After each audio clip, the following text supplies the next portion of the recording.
our city and bring those bigger companies here. With LVGEA, we talk about it all the time. Manufacturing. We want to get campuses for big organizations here. We have to have a long-term plan for the young people in our city, along with the short-term plan to attract the talent. Okay.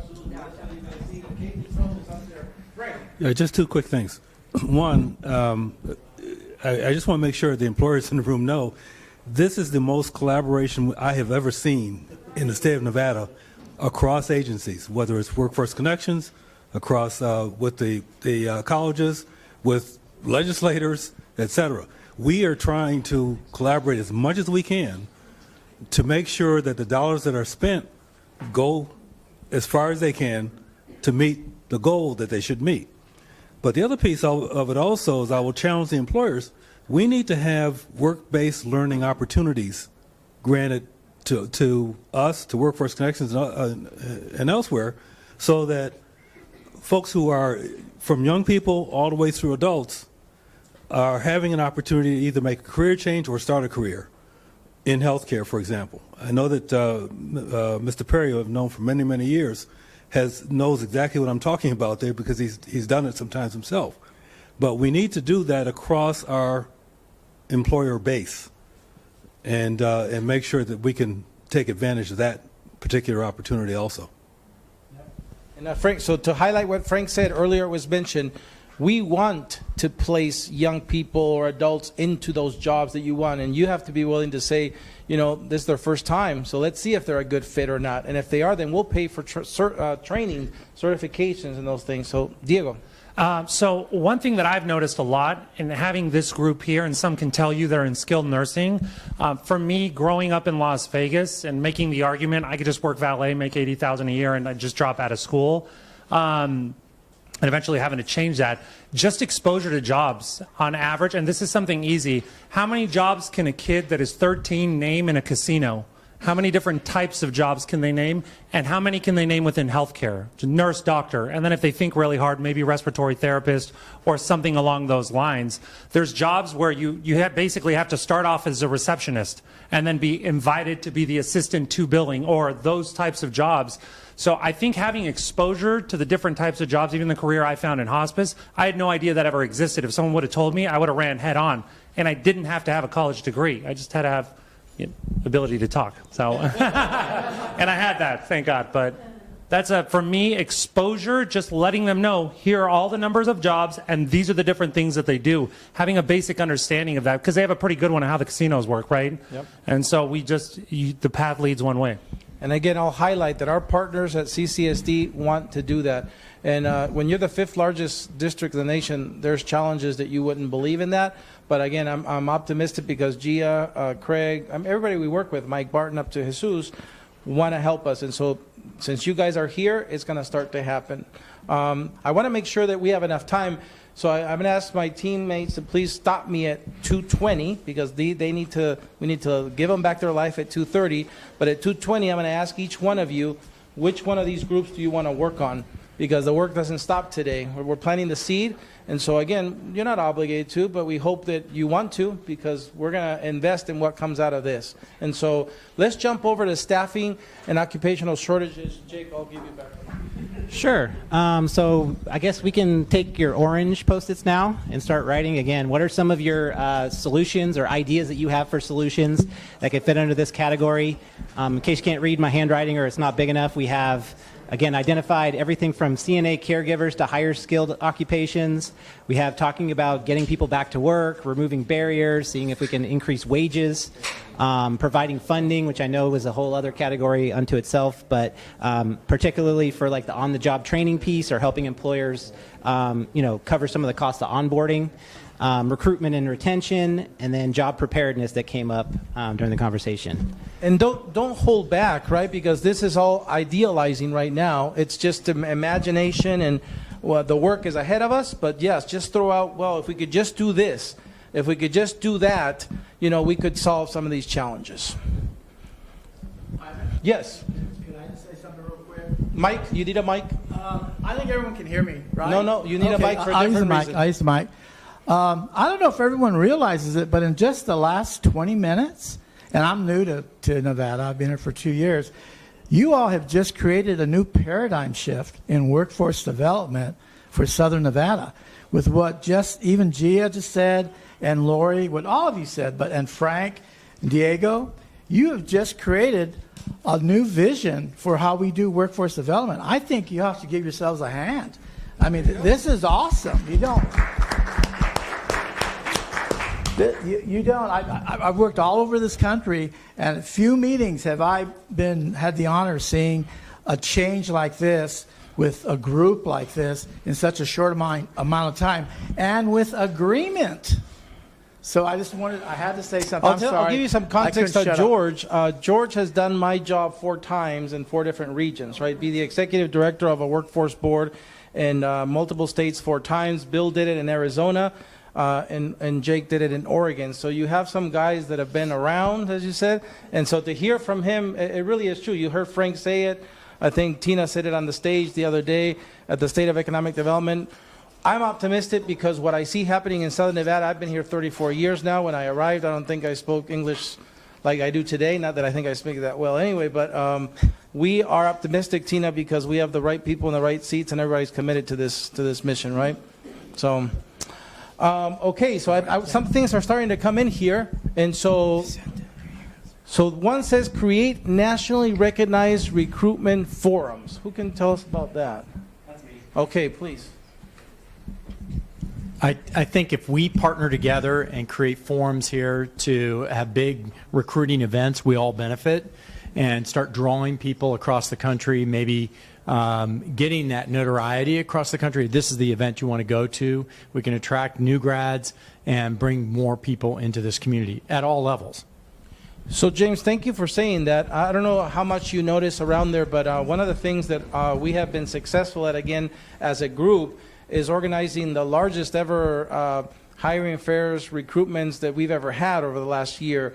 The last one was at the new convention center space. Is that west or east? West.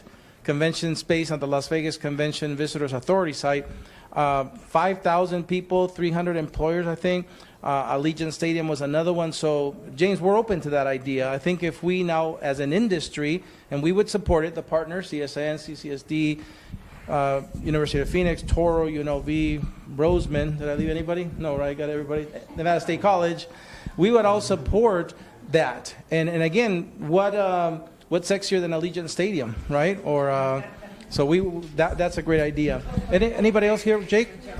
Oh, Cam. I just wanted to add something to that, and I didn't go to that career fair, but something I'm kicking around with my interns from Las Vegas High School. We're working on putting together a model for a community resource fair.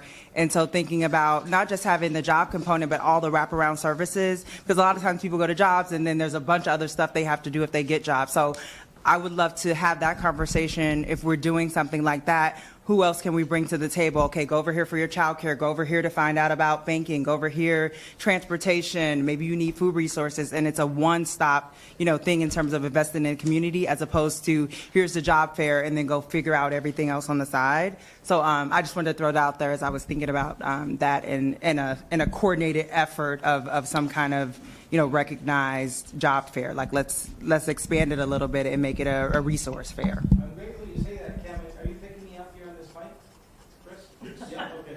I'm checking his elbows, then you'll say, you didn't speak as much. I'm grateful you say that because, again, Isla, this is where we need you, and Frank knows all about this. In Texas, if you go to an American Job Center or a one-stop, almost all 17 funding streams are represented there. Mm-hmm. Here, we're not there. Yeah. And that's not my fault, Isla's fault, Frank's fault. Mm-hmm. That's where we can go if we embrace this regionalism, to make beyond regionalism. As a state, we could be better. And so I'm glad you say that because that's where we could use Help Isla at the state level to say, how do we make it so all these resources, child care, and all these different things are made more accessible to that job seeker and the employer who's trying to hire that job seeker. Currently, in Southern Nevada, did I read leave, Sonia? Yes. Okay.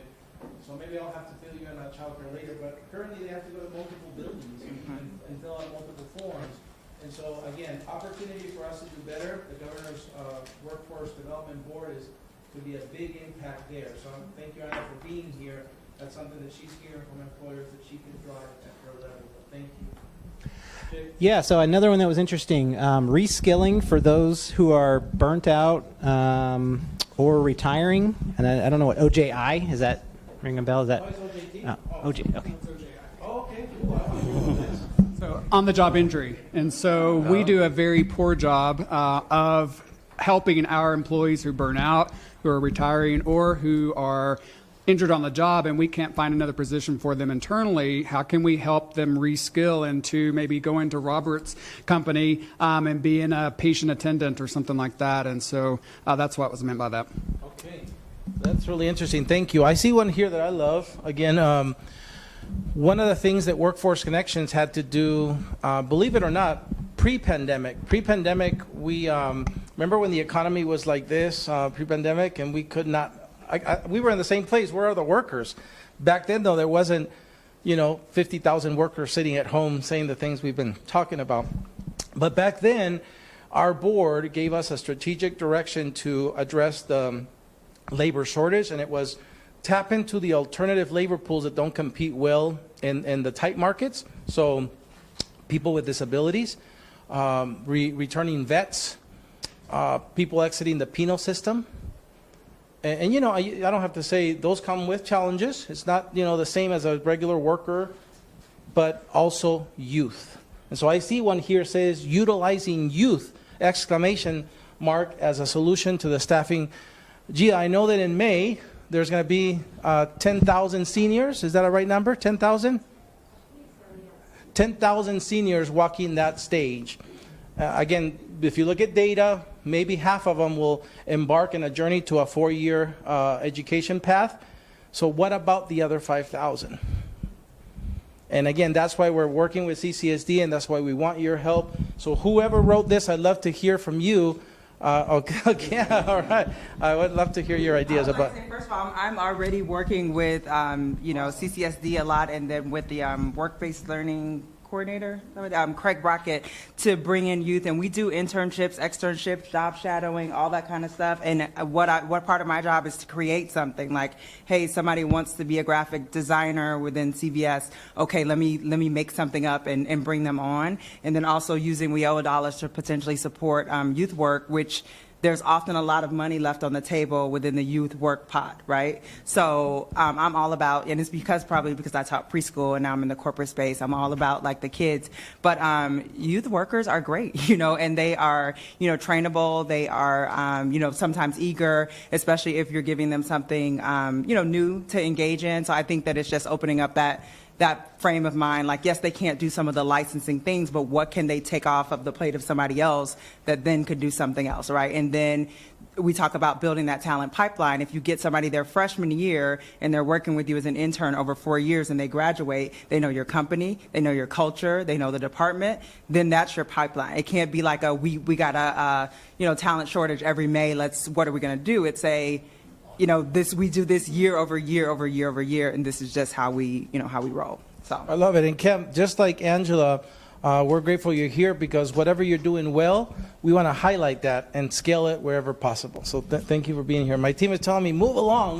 So I got to move. So we're going to move along to this paper here. And again, let me highlight, we're not done. It's just time. We didn't want to ask you for a whole day. Maybe we should, but we're glad you're here. But the work continues. So if you have ideas on this, and that's what's going to happen in the next few steps of this process, where we're going to meet with you and really formulate all the solutions to be able to come together next time. So this one is diversity.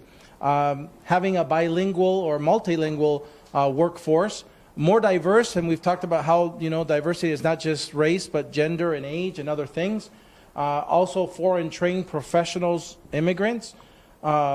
Which, by the way, if Rick or Irene were here, we have also a small pilot with an employer in Henderson who makes little shampoos and vanities, and that employer only wants to hire because he's an immigrant. I'm an immigrant. He came. He's very grateful for this opportunity in this country, and so he came to us and said, I want to target immigrants who have the right to work, and he's providing housing for them. This is something that's very real, and we're working on it right now. And then, of course, the cost of education. So if you would write on a green piece of paper any solutions that you want to put on this board for today or the future about how we solve some of these, how do we address some of these challenges that we've identified here and diversity? And I'll open the floor if anybody wants to opinionate now. Bring Sexy back. For us, we have specific targets that we look for. So we wanted to increase the diversity across all of those elements, whether it was race, sexuality, or whatnot. So we partnered with different organizations or different geographic areas to bridge those gaps. We know a lot of times to get into an industry such as healthcare, there's some socioeconomic gaps, right? Education to get into healthcare is pretty expensive. So we did an Earn While You Learn program, and we continue to do the Earn While You Learn program.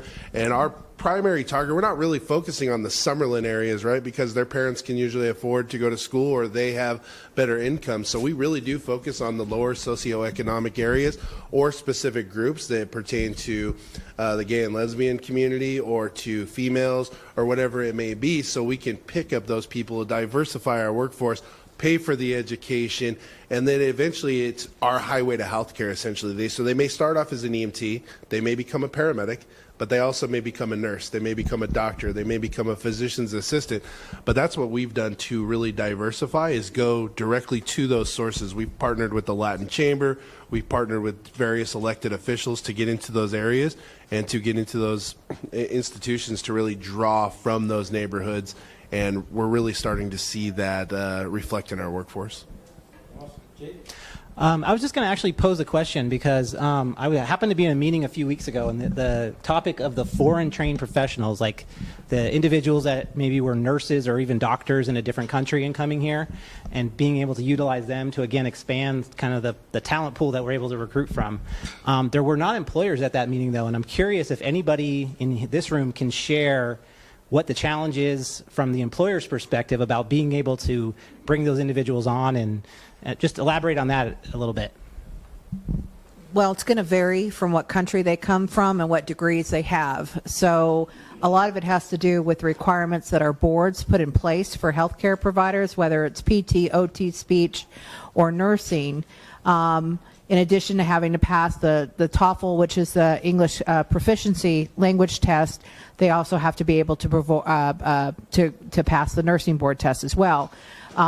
In countries like Chile, where we used to recruit a lot of PTs, for example, and I'll use Ireland as an example too, their PTs are certified with a bachelor's level degree. In the United States, that's no longer acceptable. They have to be doctorates. So we kind of create a disparity because a lot of them have been working for many, many years in their country and they have those skills. So to provide some kind of gap so that we can bring them in so that they can work here in the States. I mean, that's really what it is what guidelines our boards are putting in place and what barriers there. And truth be told, I have never seen a gap in skills from somebody educated here in the States and somebody, for the most part, with the exception of nursing, but at least with the therapists, I've seen very equitable skills. So those are some of the challenges. Thank you. I was reading here something that I think similar.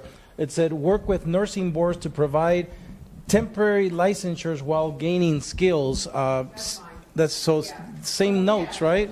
Yeah, they come from, a lot of times you'll have... Oh, sorry.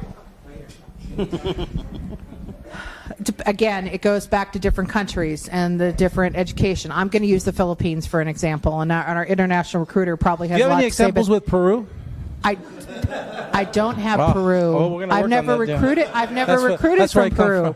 from. Now I lost my train of thought. Sorry.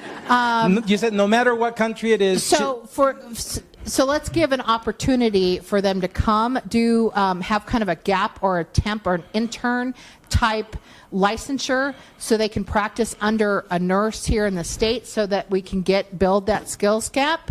Now, obviously, we still have to have them pass the TOEFL, the English. We have to speak a common language when we're dealing with healthcare to make sure that the information that we're giving to all parties is the same. So there's no miscommunication there. But to be able to provide some kind of leniency while we help them build those skills. We have, I don't know if you guys know this, we have physicians that have come from foreign countries here that aren't practicing as physicians. They can be an MA, they can be a PA. A lot of them are acting as nurses because they cannot, there's a big gap. So we just need to we need to be creative in how we move them forward and retain them in the community. I'm glad you say that. So, Isla, here's another thing that we have had the fortune in our region, at least here in Southern Nevada. A piece of that big WIOA part is DWWS here, the Division of Welfare Services, which is part of DHHS, Richard Whitfield. But we're working with his team on identifying these professionals. And so again, but it's happened kind of organically when I think it could be more, strategic. And so, but I want you to know, again, there is signs that we're going to get that together and make it happen. There's something that I need some more info on because somebody wrote, start second language in early education. Can somebody please expand on? Oh, okay. All of your questions are interesting. So, and I actually shared that thought with Evelyn here to my left is I think one of the areas that we're deficient in the world is most countries teach their children a second language early on when they can really absorb it. We wait until high school, and I took 6 years of Spanish, and I apologize now, it's really bad. So giving them an opportunity. So if we're really going to be, this city is diverse. We can't argue that. This is a beautifully diverse city. But in order to increase that diversity, I think we need to start expanding our eyes from that young age and give them the opportunity to see the beauty of a different language when they're young, and they're going to absorb it. I hear many stories where in Europe where the kids can speak 3 and 4 languages. So why not expand that? We have the opportunity. Thank you for that clarity, because I thought it meant those of us who immigrate say, hey, you better learn English earlier. But Absolutely it was the opposite. not. I want to learn your language. Right, you were saying, I Help got you. me, I'm bad. And you're right. I had the fortune to go to the FIFA World Cup in 2018 in Russia, and I was amazed at how, each one of those people spoke 3 to 4 to 5 languages. It was unbelievable. So I get you now. Thank you. So we're going to move along again. I've gotten the sign. We're going to look at this last diesel, and then we'll have some free time to really, again, frame our work moving forward.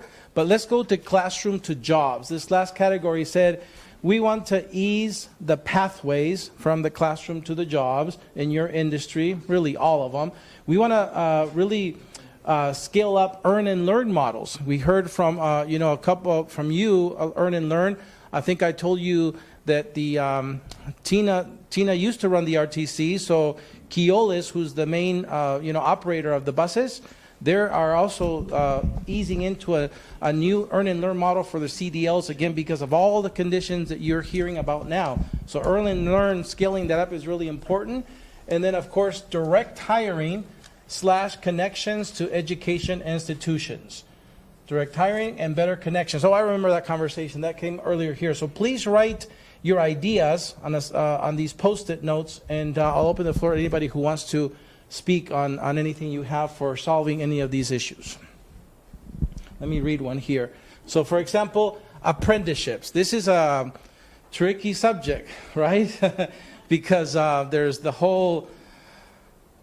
political angle, there's the where did it belong, because at one point it went to Goen, and now it's back at the Labor Commission. There's there's IRAPs versus traditional. Apprenticeship is tricky. It's not as easy as people make it seem. Again, Europe I think is doing it better than us, but when it comes to apprenticeship, it's not impossible. I didn't say it's impossible. It's tricky. So, any of you have thoughts on apprenticeships in the healthcare industry?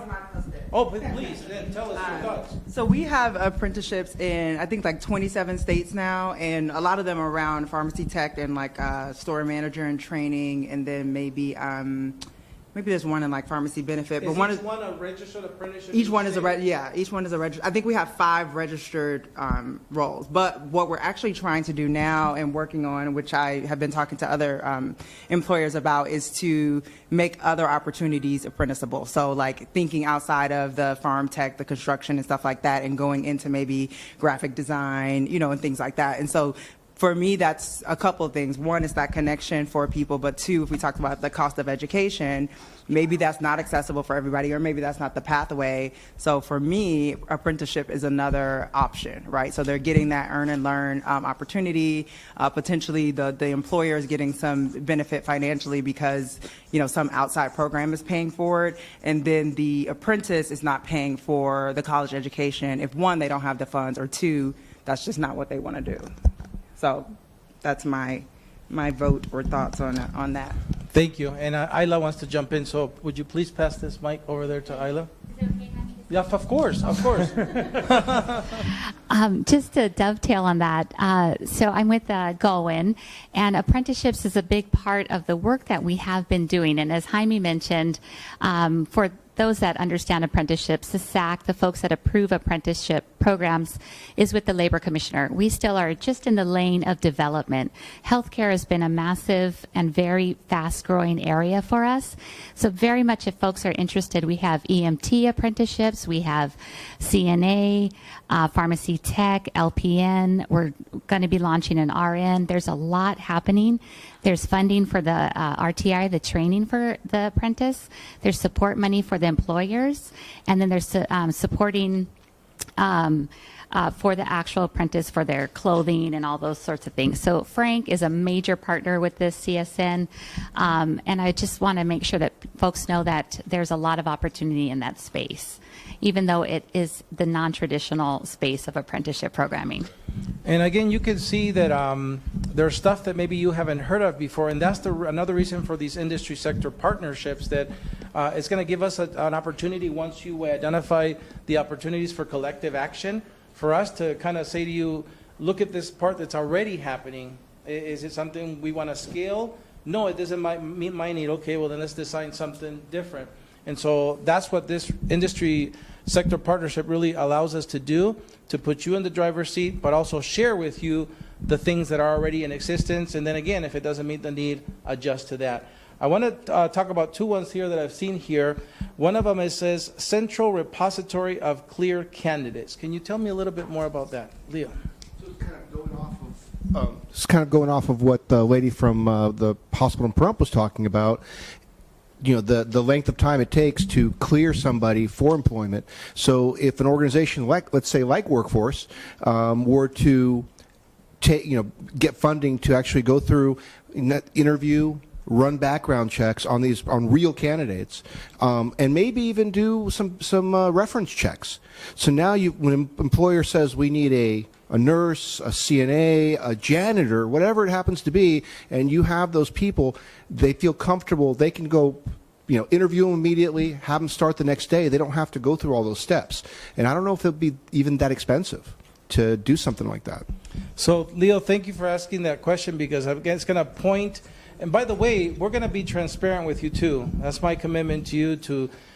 I've highlighted some of the great stuff we're doing with GIA and and CSN and our partners, but also hopefully I'm sprinkling in where we're falling short, where we need help. And that help sometimes is because of lack of funding. We talked about how advocacy helps. Sometimes it's policy, and I gave you an example of how policy can be changed if business is asking for it to be changed. So we need you in this thing. We need you to be a part of the solution. So let me read this one, because this one I think kind of connects to that. And this is, I know, Charles Perry, who has spent now decades in this work. We need to reach out to elected officials to participate in this, because especially legislators, the Carson City and maybe even in DC, because much of what is being proposed will require change in policy and legislation, right? So I want you to know, Mr. Perry, that this idea of industry sector partnerships was approved by the local elected officials consortium of our organization. You're a part of Workforce Connections, and they sit, of course, on the city councils of Las Vegas, North Las Vegas, Boulder City, Henderson, Clark County, Nye County, Esmeralda County, Lincoln County. So we pretty much have, if you will, their not just blessing to move forward, but authorization to go back to them with exactly this, to say, we've heard from business and we need your help. And so this is correct. And I think, Tina, you've said it as well. Tina sits also, or her Las Vegas LVGA 50 has also elected officials like those on that board. And they understand that economic development and workforce development sometimes requires changing policy. And so that's their role. So yes to this. I don't know if anybody has any thoughts on this particular subject of how we're going to get legislators to be a part of this. Just want to take an example of that. Here, Robert. or value is in Texas, CNAs are allowed to do a lot more than CNAs are allowed here in Nevada. So hospitals are scrambling to hire LPNs, which are going to put a burden on the nursing homes. Nursing homes are going to raise the wages, and you're going to have that wage inflation on all the LPNs. But an instant fix would be getting CNAs empowered and up to speed like they are in other states across the country. Well, I still believe when you're talking about professions that are subject to licensure, that we're going to have to make some changes. You know, we've tried for years to make the licensing of physicians a little bit more streamlined. We've had some success, but we haven't had as much success as we should have. And so when you get to a situation where you've got to change the law that results in the regulations that brings all of these different boards together, you've got to have legislative participation. We can't do it on our own. And the only way that I can think of that we can get the legislature to pay attention to some of these needs that exist in our community. I'll just give you one quick example. The healthcare community has not had a decent legislative session in probably 5 sessions now. I mean, basically healthcare has been pretty much at the bottom of the barrel, and it's stayed at the bottom of the barrel, and nobody's done much to get it to come up to the top. So in order to get your message out and to get changes that can be made and that should be made, we have to have this type of support and involvement. That's it. I just wanted to amplify what Charles said, because a lot of people here don't know that it's actually very challenging for a physician to come into Nevada. We're talking about keeping physicians, we're talking about recruiting physicians, but Charles and I have seen that, trying to get accredited to practice in Nevada is either political or very difficult. And we're baffled because we're trying to get physicians here. So as Charles said, policy, has to change. And in that particular, I think, specific organization, whether it be the nursing board, the PT board, the physician board, a lot of people here don't know that it's very difficult for a physician to get into Nevada. Why? Difficult for a nurse to come in. So here's our commitment again on behalf of the LVGA, the Workforce Connections, the Chambers of Commerce, CSN. I mean, all of us because this is Southern Nevada's industry sector partnership, right? We all want to support you, and if this is an issue, then it's going to bubble up through this process. And so when the Workforce Connections local elected officials hear that the need of change is then that's going to be the focus. And they will be the ones, advocating along with you, the businesses, to those legislators, whether it be in Carson City or D.C., wherever it needs. It's interesting that we're having this conversation right now. Our policy committee met just earlier this week. And traditionally, I think we get a lot of attention. Education tends to get a lot of attention from legislators, from businesses, et cetera. This is the first time that healthcare, it seems, is elevating in terms of its priority and policy issues that at least the LVGEA board wants to address. So it'd be very timely, actually, and I don't know who's the appropriate person, but we are looking for somebody to come and address the board policy committee about healthcare issues here in Southern Nevada, what we need to be considering as we enter into legislative session. So I share that with you. I think healthcare is going to be the next big education conversation here in the state. So one of the things I'm going to, could you get Cindy the mic? Thank you, Tina. One of the things that Las Vegas HEALS does is obviously they're an industry association, right? They speak for you. And so, Diego, that might be something that you want to answer, right? Whether it's Las Vegas HEAL or Las Vegas HEAL and a couple of employers like the ones we've heard, maybe that's... that would be a good start. Yep. So again, part of the thing that and I got to go to back there. Sorry. Part of the things that I've noticed with HEALS, so I started with Vegas Healthcare, which was healthcare workers, right? So the boots on the ground people that are actually working. with that group growing and Las Vegas Heals, we can now talk to the leadership, because sometimes there's a massive disconnect between what we're seeing in the ground and a CEO that's only looking at spreadsheets on return to acute and things like that, where we're addressing these problems directly. I think with Vegas Healthcare and Heals together, bringing those two to the table, what it will allow is for a conversation that will allow us to plug in with CCSC to all the educators and share real time. Luckily, because the Vegas Health Group is on Facebook, if I need to ask a question to 11,000 people, it's one Facebook post. You know what I mean? So we can pull and get real-time information from the workforce. So it was originally just an idea to share marketing information, and it just kind of grew from there. I don't think part of my challenge has been getting leadership. Sometimes, well, I don't even have a Facebook. Well, you know what I mean? I'm 37, so I use social media and technology a lot. I don't think we have taken advantage of this tool that we have, but it is at our disposal so that when we need to team up and bring everyone together, we already have this group created. Can you give her a mic, please? Oh. One of the greatest gifts that you can give your legislative body is a collaborative message instead of them having to be approached by all different. And where's Irene? She knows that because she did. I mean, she was she was Assemblywoman. So they appreciate the more the industry comes together with a coordinated, collaborative message and list of priorities. It's like the greatest gift that you can give them because they have the confidence and actually, and the balls to actually, move forward on that. So I guess what I'm saying is I'd like to continue that conversation. Jason, anything to add? I know you were just up, but anything? I got nothing. I handle development for the medical diagnostics lab. We have a couple other companies that are underneath an umbrella that have nothing to do with anything. But like I said, we have some really traditional and non-traditional resources. And if there's anything we can do, my God, please help us reach out.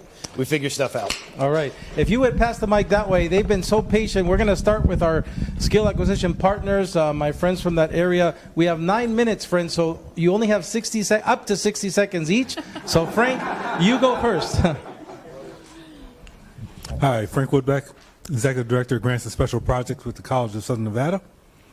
I'm hearing a lot of really good information here as to how we can help face some of these problems and obstacles. Thank you for being here, Frank. Frank is awesome. I know, right? Can for Frank, yes.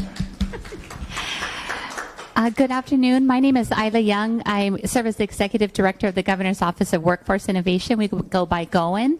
I'm so grateful. Thank you, Jaime, for letting me come and be a listener. I appreciate it so much. Programming and things that are available that I think we really could help address some of these needs that we're hearing. But thank you.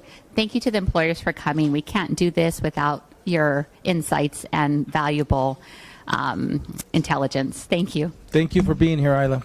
Tom. Hi, I'm Tom Nicholas. I'm the Director of Workforce Development at Nevada State College. It's really great to be a part of this group. It's really nice to hear and be engaged with the employers in the areas and hearing your ideas so that when you start talking about what your training needs are, where the shortcomings on training are, that we can address those needs. And I'm excited to be a part of this. Thank you, Tom, for being here. Lori. Hi there. I'm Lori Perdue from the University of Phoenix. I run all operations for the state of Nevada and represent 70,000 online students. We still do have a small percentage of in-person classes, but we are evolving with the times. I'm a 34-year resident of Nevada and 25 years in higher ed, and I've raised 4 kids who are in and out of college.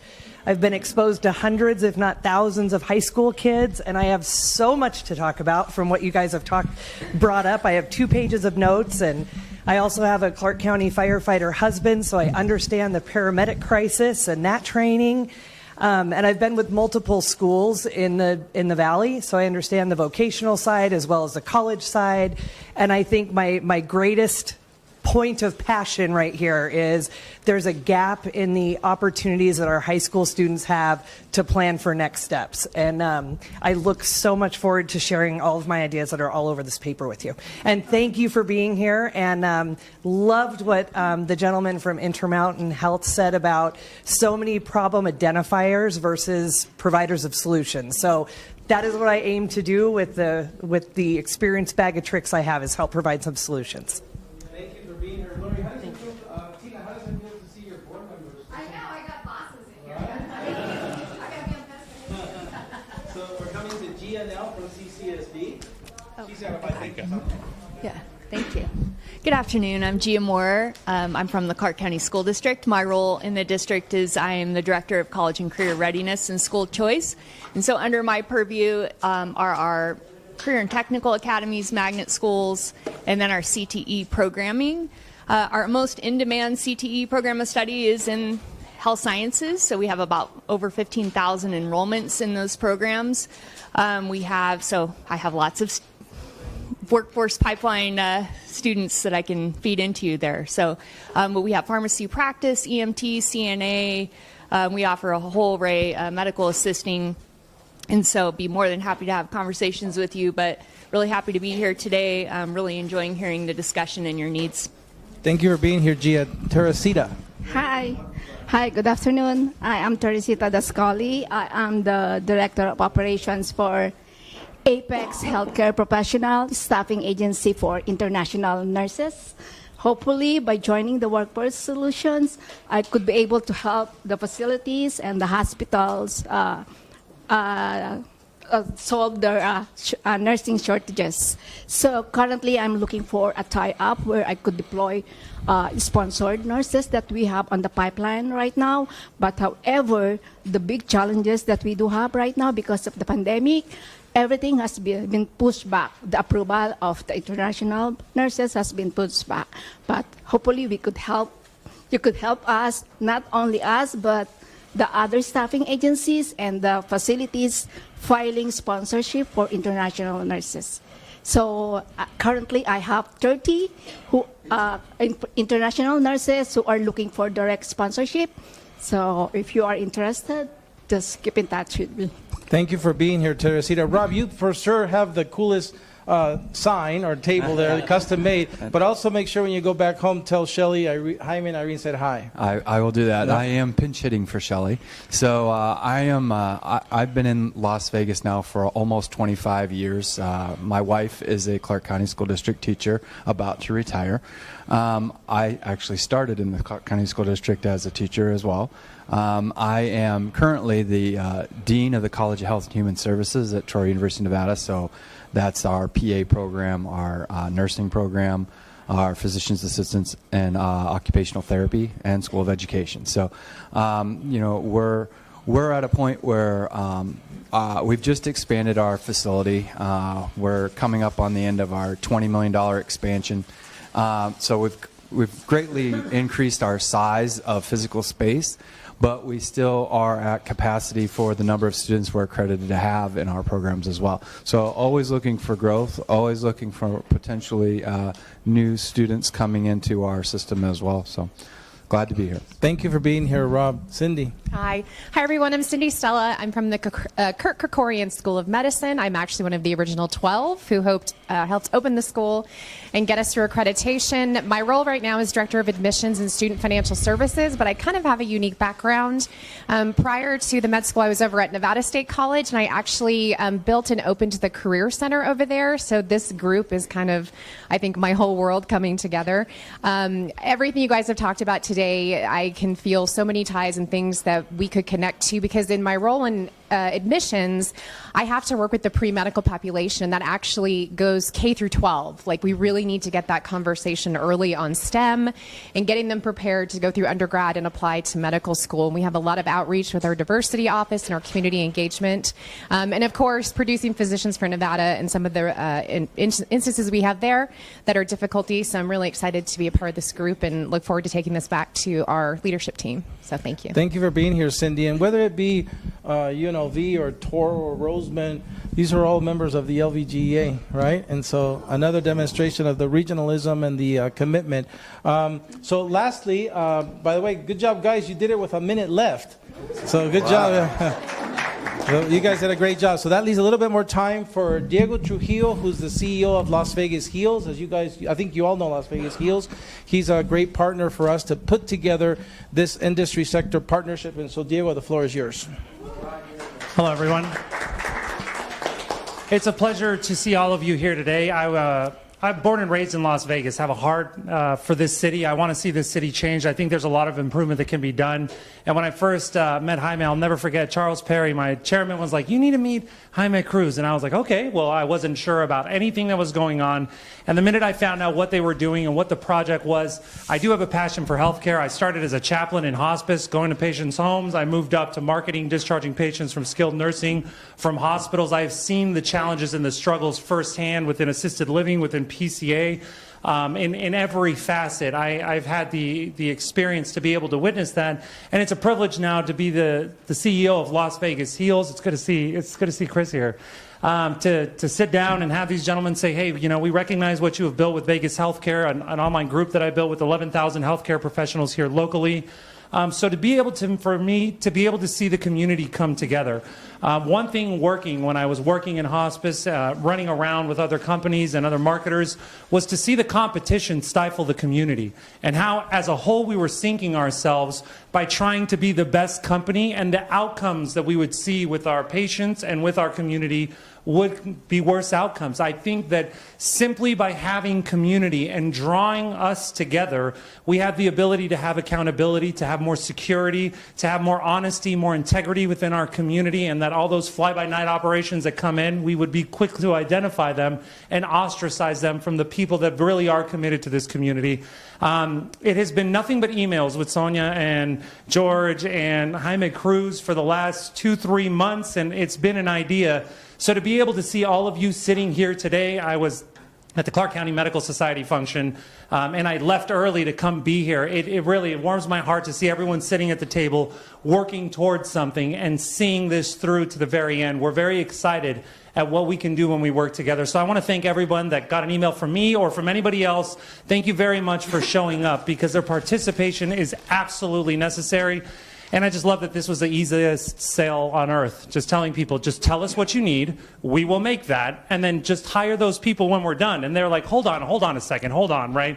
I had to get on the phone with legal teams for some companies just because they could not believe that the pitch was that simple. But thank you very much to Jaime, the chamber, all the other chambers, everyone who's had a part in this. I think there's something incredible happening here, and I'd like to be not just the lights on the strip, but the light within this country, showing what Workforce Connections can do when it partners with the community and when the community steps up and comes together. Thank you very much, everybody, for coming today. Diego, hand. Okay, so we're almost on time here. I think one of the things as we dive into this this second, if you will, session, I'm going to let Jake Jake tell us what you guys have put here on the easels.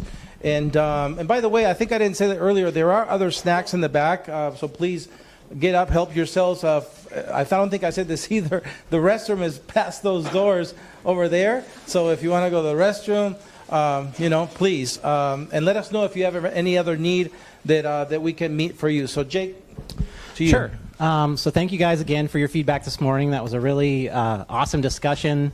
Heard a lot of things that we've heard, for months and years about what some of the issues are with the healthcare workforce here in Southern Nevada, and also a couple of new things, which is always pretty exciting. So what we did over lunch break is we took all of those Post-it notes that you did, the ones that didn't, get lost in the crack somewhere by falling off, and we tried to basically put them into 4, we came up with 4, just broad categories. So broad themes, priority areas, whatever you want to call them. So we tried to just sort of bring them all together. And so what we came up with, and by the way, this is something that you guys are going to have a chance to craft as well. So we came up with these ideas, but if you tell us, you know what, that's totally off base, you didn't hear us right, we can absolutely change these. We could take one out. We don't have to have 4. There's no magic number. We can add some. So this is totally up to you guys to help us sort of get to our final landing spot. But the 4 areas that we kind of saw that emerged as themes were, of course, number one, K-12. I think this was the big thing on everybody's mind, even when it came to short, mid, and long-term challenges. We saw, allusions to going back to the K-12 system. And so the things that we saw were, of course, aligning the programs to actual skills or actual jobs that are available, doing a little bit more around the student career exploration, making sure that folks know what the job is before they spend a lot of time and money training for a career that they maybe don't want to have. Moving away to a certain degree from that college-only messaging and trying to promote more of like the skill-based programs, the CTE programs, and getting students to take advantage of those. And then just the quality of programming that's available at the high school level, and then also broadening programs and adding where maybe there's some gaps. So that was the first category. Second one, we kind of calling it staffing / occupational shortages. This one's a little bit more of a catch-all. It's not as cohesive as maybe the K-12 one is, but the things that we heard were definitely, we have a need for more CNAs and caregivers, of course. We also have a need for more higher skilled positions like RNs, providers. I didn't write it on here, but I know we heard paramedic and EMT. Enticing people to return to work to fill some of these openings that we have, whether that's through higher wages or trying to remove some of the barriers they may have when it comes to childcare, transportation, et cetera. Helping employers identify and take advantage of funding opportunities, particularly on the on-the-job training side, or providing funding to help them skill up their own workforce. And then last but not least, sort of that broad recruitment and retention challenge that came up that talks a little bit about the community perception and being able to bring people into the community and make sure that they don't leave once they get here, or once we skill them up locally, we don't see them, take off to other places.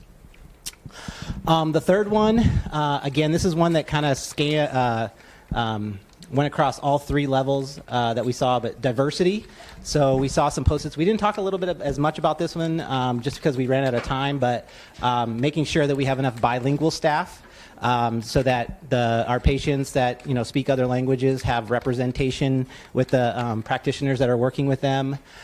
Just a more kind of broad diversification of the workforce in general, making sure that we're providing those equal opportunities to all types of groups. And then the other one that we kind of intentionally didn't touch upon in the first section, because I think it starts to come into more of the solutions that we're going to talk about here in a minute. But a couple people mentioned tapping into the foreign trade professionals and maybe like starting to tap into some of the immigration populations to try to help fill some of these openings that we have.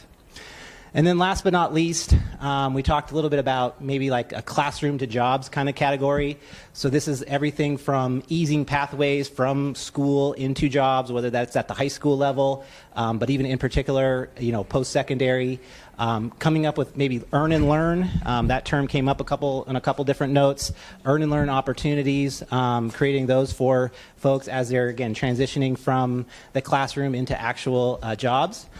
And then finally, we have direct hiring / connections to education institutions. So I think a couple people elaborated on this, that they would like to have more or better connections with actual schools, whether it's the community college, whether it's our 4-year institutions, but how do we get ourselves connected to those students that are coming out and making sure that our organization has access to them as well. So I think, if it's okay, Jaime, we're going to just do away with the Post-its. Yeah. Since that works so well. Well, So- I wanted to say, Jake, Yeah. by the way, so as you can tell, while we were here introducing ourselves, having lunch, the staff was out there hard at work. So please give them a hand. So let me ask you this. Again, this is by no means the only answer, but I'd like to start by saying, by show of hands, those of you who maybe thought this is a decent job, it's a start at compiling or framing the conversation for the next 90 minutes. Can I get a show of hands of who thinks it's a decent start? Everybody? Oh, okay. Now, again, is there 1, 2 things that are completely missed here? Meaning, you're saying, yeah, that's good, but it's missing this, this, and this. Yes. Maybe under diversity, the cost of education. Okay. However that comes out in the discussion. Okay. We need to focus on dollars. Okay, thank you. Anything else? Yes. On that, Oh, sorry, I should be doing this. My apologies. You brought up free education. I don't know if I'm 100% on board with that, but what we have to do is retain people we do educate and invest here in Nevada. So I think if we do train them, we retain them, and we do some kind of forgiveness for them if they remain after they're educated. So our nurses, our LPNs, our physicians at UNLV, so that they support the community. I wonder if I can get that retroactive for my daughter. But thank you. Anybody else? Anything we're missing? Because we want to start moving forward. And again, if it's missing today, doesn't mean it's missing forever. When we reassemble, you guys are in charge. You get to say, I want to add this. I want to add that. And so none of this is final. So, but if you guys agree that this is a good starting point, we will jump in. Are we all together? Yes, Leo. The only thing I would add. Sorry, I need to, yep. Jaime, the only thing I would add is something that we both over here just talked about is the kind of quality of how to be a good employee. You can have great skills, great aptitude, but if you don't know how to present yourself, how to show up on time, and that's something, and I'm not sure where that goes. I think it has to start in K through 12. It's having that good attitude. If you have a good attitude, the crappiest job is better. If you have a good attitude, you go from that crappy job to that next step. Because when people complain about, well, minimum wage is not a living wage, well, you're not supposed to be working at minimum wage for a long period of time. You're supposed to advance. And if people don't have the right attitude, they don't advance. And then you have that problem. Thank you, Leo. Anybody else? Those are good. Yes, Lori. Yes. Yes, you are, Lori. You were so good the first 90 minutes. I didn't know, well, that's a big expectation for time, too. But I would just say alignment. And I say that because I'm in Leadership Las Vegas this year, and if anybody's ever done that, you get exposed to the world of Southern Nevada and things that I didn't know were happening, and I very quickly got overwhelmed because this group is doing this, and this group's doing this, and this group's doing this. And I heard some of that as you guys went around the table today. There's amazing things where we're getting young people exposed to different career paths, or we're doing job training, or there's this and there's this. But maybe there's an opportunity to align all of these one-offs so that we're not affecting 20 students here and 20 students there, but thousands by not reinventing the wheel over and over again. Thank you. That was good. I'm going to stand here because the mic is here, right, Chris? You picking me up here? Yep. Okay. That's very good. Thank you, Lori. Robert. So, might be just the inherent topic that's in all of these, but just funding, money, cost. I mean, we talked about whether it's Medicare reimbursement, whether it's tax credits, Department of Labor subsidy, educator salaries, compensation. I mean, all this is going to have a cost element to it. But how do you, can private business be part of the education process, but get some sort of assistance to do that and help? I love that. Thank you. And so, again, I'm glad you said that, Robert, because I'm going to say something now and then we'll move on. But, Isla, I know you're here because, again, the state receives roughly $150 million every year to do workforce development. It comes through something called the Workforce Innovation Opportunity Act, 17 different funding streams. There are states like Texas where it all is very organized neatly through legislation and it's focused. That's where Frank and Isla and I think we have opportunity to be better. And so, that's where we need advocacy, as we were talking about from you at the legislature. But those monies are part of the equation that we can do better at making sure they're focused on these industry sectors that the LVGA is out there, focusing on as well. What I can tell you is, again, hopefully you see it from our perspective, Workforce Connections directly administers $25 million of it every year. And as you can see by what's evidenced on here, we are targeting those dollars for a few years now based on this workforce blueprint, which includes the healthcare sector. That's why you see our focus there. But I only am directly responsible for those 25. And so, but you can be assured that it's committed to this, that it's committed to supporting the industries, the 7 industries and the LVGA SEDS. Now, again, we have that whole other part of 150 that we can get better at. Each individual, the other good news is that CCSD is here saying, so are our funds. CSN is saying, so do our funds, right? And so, yes, I think that's the goal, Robert, and what you're seeing here, this regionalism will hopefully help us get there, get closer. Now, also to share with you, we have this regionalism gave us an opportunity to apply for more than 2. I'll tell you 2. Build Back Better is under the US EDA, or Economic Development Administration. It's an $80 to $100 million grant that LVGA took the lead on that will bring in that many dollars for infrastructure development. Again, part of it is healthcare. There's a $28 million Good Jobs Challenge, which we took the lead on. Again, we're all still working on it together, but that application is in too. So those are revenue streams that could come to help accelerate this. I mean, it'd be great to get it. We don't need it to do this. We're still going to move and do this work, but that would help. But like they say, there's this saying, right? Don't count your chickens or something in the air. I don't know. English is my second language, but what was it? Before they hatch. Oh, before they hatch. Okay. Pájaros en el aire is in Spanish, but so we just received, Workforce Next has just received $1 million from the city of Las Vegas out of the American Recovery Plan for this. And so, again, I say that just to say we're focused on that. We know that it costs money to build curriculums, buy equipment, help CSN, CCSD, University of Phoenix, all the institutions here get this done. So we're very mindful, and we could use your help at the right times. We'll let you know when we can make that ask. So with that, if anybody else would like to throw something, or can we dive into this work? Let's go. All right. So I would like to say, who would like to maybe throw out an idea about, or should we do the Post-its? It's up to you. You guys want to do Post-its, or you just want to throw out ideas? Okay. All right, Post-its. So Never go mind. ahead and Never grab a red Post-it and write out a solution that you think how we can make sure that we're aligning the programs in the K through 12 system to actual skills. How do you think we can make sure that we're aligning the programs at CCSD to the actual skills that you need in your occupations that you employ? And just to add a little bit of context to that, so what the goal of this actual session is like you guys are going to actually give the folks on the outside of the room, they maybe don't know this yet, but you're going to give us homework. You're going to tell us, like, hey, these are some things that we've seen either we do at our institution and it's working well, but we need to expand it, or it had to go away because we couldn't continue to support it. We know that our competitors doing this, and we'd like to do it also, so we'd like to sort of partner with them. Anything that you can think of that you can share with us to give us an idea when we go meet after this meeting and start getting all these partners together, what should we be focusing our resources on? What should we be spending that $1 million on? And give us an idea of that. So hopefully that helps a little bit. Yep. So write your, how do you think we could make sure that we're aligning the programs in CCSD to the actual skills needed in the occupations in your business? And you'll have a minute for that, and then we'll go to the next one.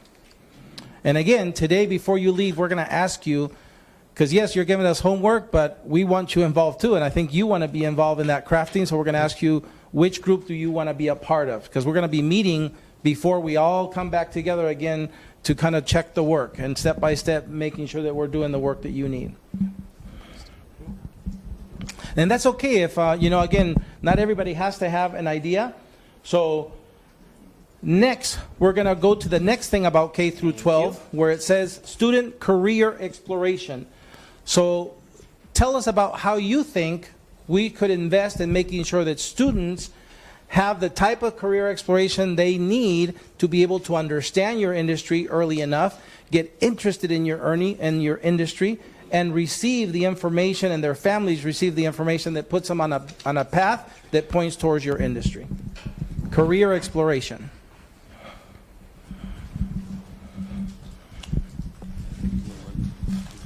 Huh?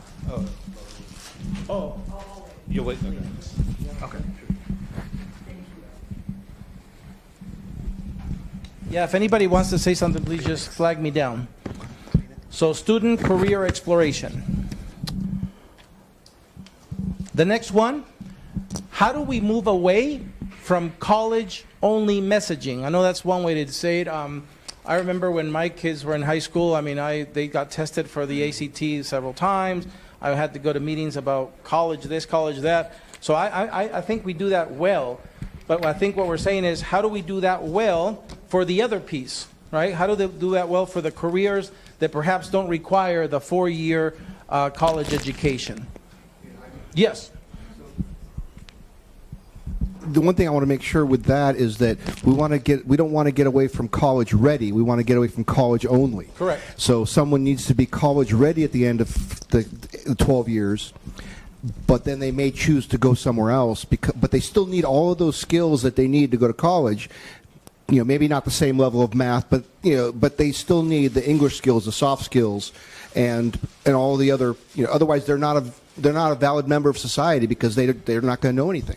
Yeah, and I think we're all clear on that. I had a meeting with, and I think he's going to mention it tomorrow in the State of the Schools, but we had a meeting with Dr. Jara, Dr. Saragosa, Frank, were you or James McCoy, I think, was there, but he was talking about how, nobody can be career ready, much less college ready, when you have severe deficiencies about reading and writing. And so, but anyway, that's a big thing, right? But I think here again, yes, how are we both making sure that the graduates are career ready? Because sometimes career means going to college, sometimes career means something else, right?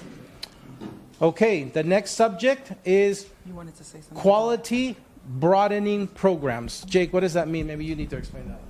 Yeah, I think it just it kind of goes a little bit with the alignment of programs' actual skills, but we talked about just having better quality programs and then being able to offer more of them.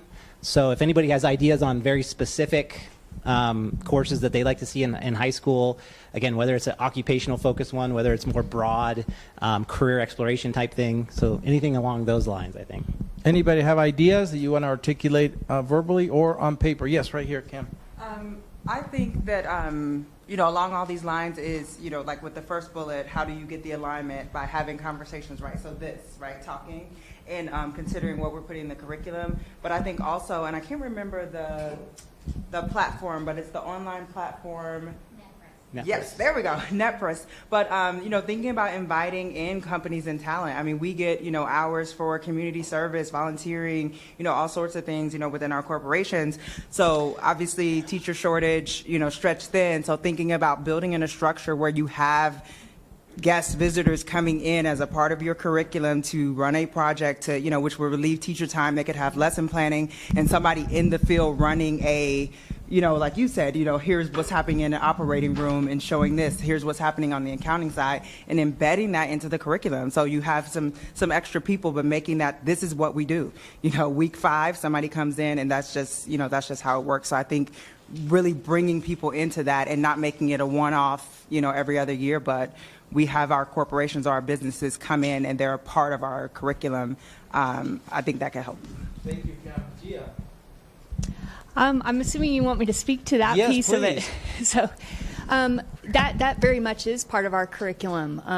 And not just at the high school level, but we actually start with career exploration at the elementary as well as the middle school levels. We take those students out into industry to start to broaden their horizons on what's available. They cannot choose programs of study. I hate the term elective.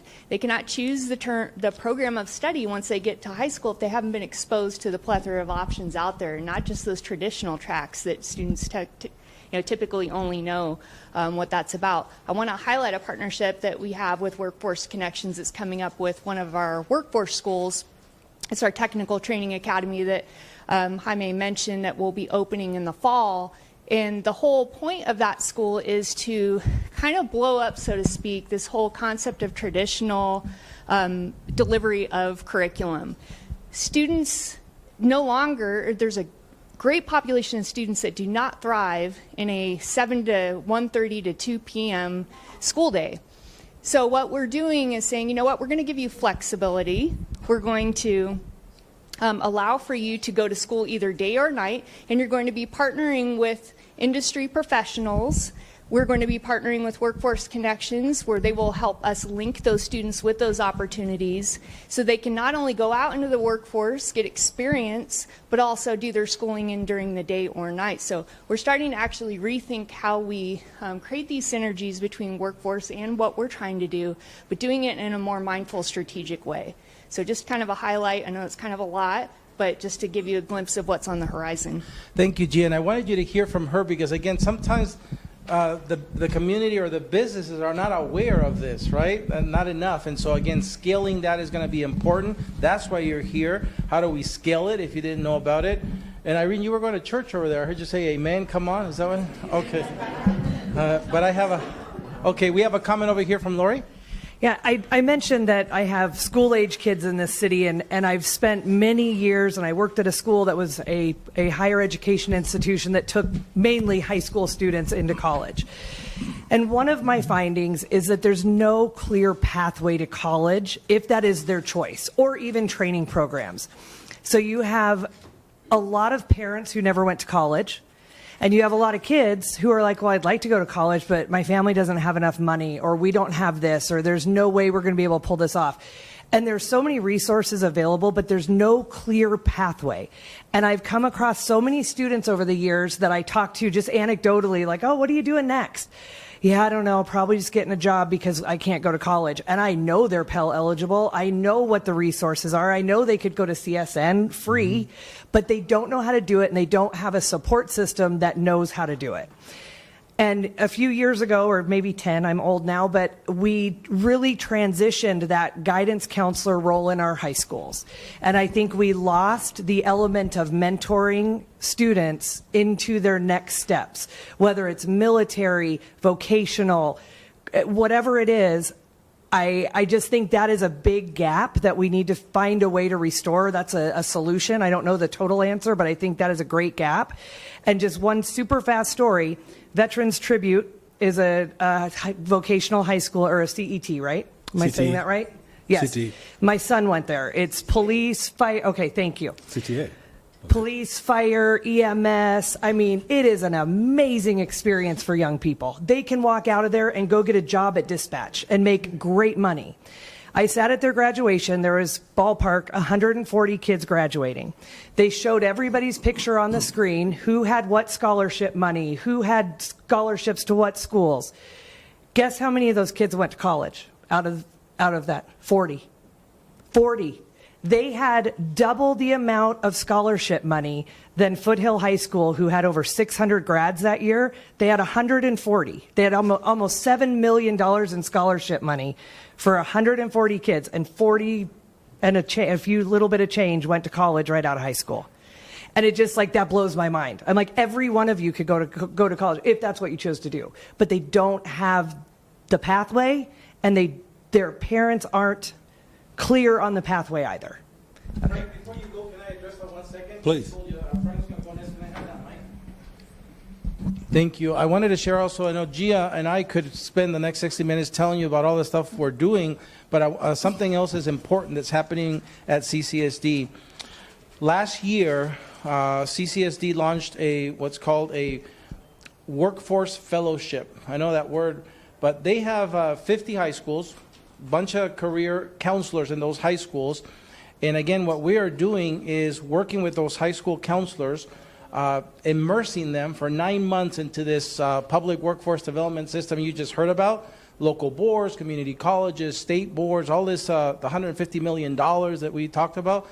Making sure that those career counselors in the schools are not just know about them, but know exactly how to open the doors. And that happened for the first time, again, last year, 5 of them. This year, there are 6 of them. I know you say if you do the math, let's take us 10 years. Well, we hope not. We hope to accelerate that. But that's part of what we're doing, Lori, to address, to make sure that those counselors have all the tools at their disposal and know and say, okay, so if you don't want to go to college, here's this Pell Grant, here's this Workforce Connection money, this one-stop money, this, all these other things. So, again, just to say, and that's not the only answer, as you said. That's why you're here, to help us get the whole answer. But I wanted you to know some of that is happening. Okay, good morning, everybody. Thank you for being here.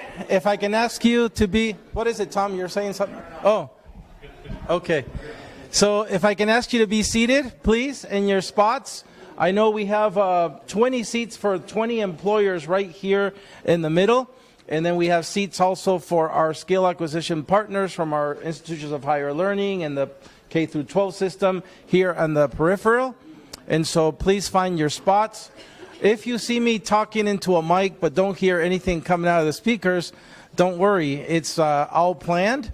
This mic and the one we're going to be having you use is meant to feed audio until this camera that's behind us, because we want to record everything that gets accomplished today, because there were employers that were interested in being here, and unfortunately, as you can see, we reached capacity quickly. So one thing we've learned is we got to have more spaces available for the next meetings. Because again, this is just a launch. It's not a single event. It's going to be an ongoing event, so, or process, if you would say. So again, today we're going to spend together 2 90-minute sessions, one that starts now at 11 till 12:30. We're going to have a 30-minute working lunch, and at 1 we'll start our second session that will end at 2:30. And in order to really dive down into business, because I know your guys' time is very valuable, we're going to just move quickly, and we're going to try to use the time at lunch for some more formal introductions. And so without further ado, I do want to remind you that, again, when we call these Southern Nevada's industry sector partnerships, it really is because you're in the driver's seat. Unlike other attempts that we've had where we as government, or if you will, we say, we know what we believe you need. We really want to hear from you, right? You're there in the trenches with your people and the challenges, and so I'm here right now representing a whole group of the other side of the equation, the demand side, that starts with the K through 12 system. I don't see them here yet, but the Superintendent Jara is committed to this process, and so his team will be a part of it. I'll tell you a little later about some of the things we're already working with the school district, but then that continues throughout the post-secondary skill acquisition system, if you will, with, of course, community colleges, four-year institutions of higher learning, vocational training after the K-12, and so that is the system that's going to be working for you. We're going to be using federal, state, county, city dollars to build the solutions that you need and that we're here to find out about. So again, this is employer-driven, business-driven, and there's no better person to tell you that than a dear friend and partner of mine of Workforce Connections. She is the voice of business on the local Workforce Development Board. She helps us guide the investment of the about $120 million that comes to Southern Nevada for workforce development efforts around 17 federal funding streams. It's called WIOA, or Workforce Innovation Opportunity Act. She's one of our board members, again, the voice of business. I'd like you to please give her a hand because she represents you. This is Mary Beth Sewell, CEO and President of the Vegas Chamber. Hashtag we like each other. Yes, Jaime and I have a saying. Our organizations were not always as good of partners as we have been since Jaime and Irene sort of took the helm at Workforce Connections, but we truly have been able to forge a great partnership and work on behalf of businesses, employers, and employees. And so that's why it's so important to the Vegas Chamber that not only are we able to work together, but we're able to be here with all of you today. And I'm so impressed how many of you showed up today, and you're willing to take your valuable time, because time is a precious commodity. But this is so important. And to build on what Jaime said, through the Vegas Chamber in this process, in the past, it's always been that education, CCSD, K through 12, higher education, and the organizations that supported businesses, we would all sit back and say, well, what do we think business needs? What do we think that the employees need, and things like that? So we would sit back and sort of craft these programs without much input from you, the business community. And so now what we're doing is flipping that on its head, and we are doing what Jaime said, and that is positioning you, the employers, in the driver's seat to tell us, to say, hey, Workforce Connections, Chamber, all of these business organizations, here's what we need. Then we will go out and create that and craft it. So it truly does put you, the businesses, in the driver's seat. And that's the way we think it should be in the first place. Really never has been that way, certainly not here. And so that's why we're so excited to have you doing this, because it is truly groundbreaking for us. But we're excited because I think it's going to open up a lot more doors. It's going to create a better, more productive pathway for our organizations to better serve you, along with CCSD. And I know Dr. Jara is very excited about this as well. So we really want you to take that to heart and know that we're here to serve you, and we're here to listen to you, more importantly, and to let you drive this conversation and to drive better results on behalf of Southern Nevada. So give yourselves a big round of applause. Thank you again. It's so nice to see you all. Have a great day. Thank you, Mary Beth. for hosting us and again for this partnership. For those of you who don't know, the Vegas Chamber is until recently, they were the only chamber in the nation to host a American Job Center, which is where employers can come and get access to free resources of the one-stop system. But now other chambers are copying her innovative idea, and so now we can only say she's the first chamber of commerce in the nation, because others are doing it as well. But so with that, let's see. I see a few empty spots. I know I'm going to get off script here, and my team is probably. Oh, hi, Eric. Come on in. Please find a seat. Eric's another one of our 20 employers, so please find a seat here in this table of 20. So because I see a couple of spots, I'm going to go off script. My team's going to be mad, but I'm going to quickly, if you can flip your things for me, I'm going to read your names. So we have James Sturgeon from Intermountain Healthcare. Welcome. Jeannie Schwartz from Bright Star Care. Welcome. Leo Belinitsky from Health Technology Solutions. Robert Freymuller for Summerlin Hospital. Cynthia Lewis from Desert View Hospital in Pahrump. Damon Schilling from AMR, Ricky Russell from UMC, Cheryl Ballou from PAM Rehab, Cam Green from CVS Health, Eric Schmacher from Silver Summit Health Plan, Deanne Hallett from Avamere Assisted Living, Angela Quinn from First Med Health and Wellness Centers, and Robert Crockett from Advanced Personal Care Solutions. So again, thank you, all of you. I know that we have, again, another partners here, and I'm going to ask you to maybe raise your hand to acknowledge that you're here. We have one more employer. Can I read that name right before he goes? Hi there, and welcome. Christopher Vito from Nevada Adult Day Healthcare Centers. Our intent was to not just grab a sample of a small, medium, large-size business or organization in healthcare, but also to try to capture the diversity of your industry. Because again, you can just heard there's not just hospitals, there's a lot of things in healthcare. And so as we move together, we hope that these 20 voices are representative, but also that we include other voices that might not be here today, because again, this is going to be an ongoing process. Again, in the room, besides the employers, which is the most important piece because your voice is important, I have one more, so I'm going to introduce him. Good morning. This is Jason Saylor from MDX Laboratories, also our lunch sponsor, so he's going to give him a round of applause. Yeah, he gets her. And so also in the room, besides the employers, is, again, the other part of the equation. You're the demand. There's a supply side. We need to help you. I mean, Damon, you said earlier, you need help in the short, mid, and long term. And so here to help, you'll have, again, a broad organizations. We are forming regional sector partnerships, but here in the room, we also have a representative from the Governor's Office of Workforce Innovation. Isla, please raise your hand. So Isla is forming state industry sector councils as well, and we're going to work in parallel to make sure that what's heard here, the state knows about it, and vice versa. So these are our partners. We also have Nevada State College in the room. Tom, please raise your hand. And we also have Lori from University of Phoenix. And here we have Gia from CCSD, which we've been talking about before she got here. We have Teresita from Apex Healthcare Professionals. Sorry. Oh. But you're with? I'm Rob Askey. I'm from Toro University. Welcome. Toro University. Cinda Stella from UNLV. And we have here, I'm sorry, hang on, somebody got my attention. Oh, and we have Charles Perry from Las Vegas HEALS. And also from the Workforce Connections Export member, now Programs Committee member. Welcome, Charles. Let's see if am I missing. Of course, and also you'll see peppered in here staff from the Vegas Chamber, staff from Workforce Connections, LVGEA, helping facilitate this meeting. So with that, again, we can talk some more about all of us in lunch. We're going to get right to the problem and solutions. The first 90 minutes of this exercise is to hear from you. That's the most important part. We're following a model, a nationally recognized model called the Next Generation Sector Partnerships Model.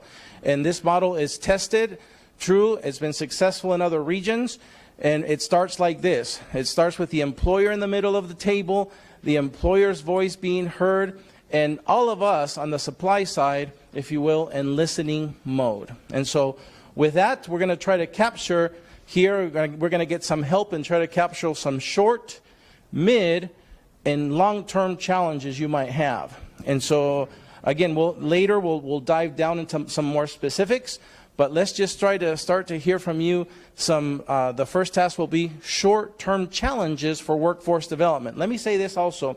These industry sector partnerships can be about more than just workforce. Again, Mary Beth advocates for your industry on many things in Carson City and DC besides workforce. But we're starting for workforce because every employer we talk to, that's the first thing they tell us they have a problem with. But again, this partnership can and will be, if you want, about more things as we move forward. So, because we're going to talk about workforce today, to try to build solutions, I'm going to give you a couple of examples of what we've been hearing, and then we're going to ask you to get on those pieces of paper that you have in front of you, Post-it notes. We're going to start with the red color, and we're going to want you to put one short-term challenge that you have that you want us to address as a partnership together, and that you would want to see some federal, state, local dollars applied to build a solution. And so I'll give you again some examples that we've heard from you or your peers are, I just can't find people right now to apply for the jobs I have open. That's short term. Another thing we've heard is the people that are applying are not qualified. And so they need some short-term credentialing, some short-term capacity building. Another thing we've heard is the people that maybe we've identified that are good candidates need some barrier removals because of the pandemic. A lot of people have been left without transportation, childcare, and things. And so those are some short terms that, by the way, we have solutions for already. And again, Mary Beth here in the Vegas Chamber hosts the Employ MV Business Hub, which already has those kinds of federal, state, local dollars to address those issues. So I gave you some ideas. I'm going to give you 30 seconds to write down just one. If you have more, write it in a separate red paper, and we'll start to collect those and bring them up here to the easel. Any questions so far? Did I explain why I'm holding a mic and you can't hear speakers? Okay. For those of you who are late, I'm holding a mic because this sound is going to that video over there. There was employers that wanted to be here with you, and we ran out of room. We're going to have more room next time. So, but we want them to hear what's happening today, and we're going to collect their voice afterwards as well. So I'm going to start to read some of the things that I'm seeing come up here. I see adjust programs to not reward people to stay home. Yes, so we had federal programs that were rewarding people to stay home. Also, the perception of Las Vegas is an issue. Of course, it says here staffing, education grants. We're going to jump into that later today. Convincing focus to return to work. Entry-level caregivers, wage assistance for trainees, funding for OJT, that stands for on-the-job training. We're going to dive into that today as well. There is dollars available for that right now here at the Vegas Chamber. Barriers, housing, transportation, childcare. Yes, we're hearing a lot about that. Temporary licensing, provisions for professional staff, payment for services. So as we collect some more, I'd like to ask whoever wrote payment for services to expand a little bit, because I'm not capturing that. So if somebody would, who wrote payment for services? Oh, Charles, here we go. Thank you, Jaime. Is it on? Yes, it's on. You just won't hear. Yeah, I know I look silly up here with my mic. No, thank you very much. I wrote that, and the reason I wrote it is because everybody knows that there's a problem with the amount of remuneration that providers here in the state of Nevada are able to receive from their commercial insurance carriers. Part of that is, or I say part, and I'm wrong, and excuse me for being mouthy here after the talking about. People don't understand and I don't think our legislative people understand the problems that you have to go through with government funding, particularly to get paid for the services that you provide. It all starts now, and this is fairly new. It all starts now with Medicaid reimbursement, because the carriers, the commercial carriers that pay the bill predominantly for doctors and medical practices and hospitals and the like base their fee schedules on Medicaid reimbursement. And as everybody here knows, Medicaid in the state of Nevada is just about at the lowest level of Medicaid reimbursement in the country. And I don't think that our legislators understand Medicaid reimbursement, and I don't think that they understand what goes into getting Medicaid reimbursement and being able to take advantage of the fact that there are federal matching funds that are part of that reimbursement structure.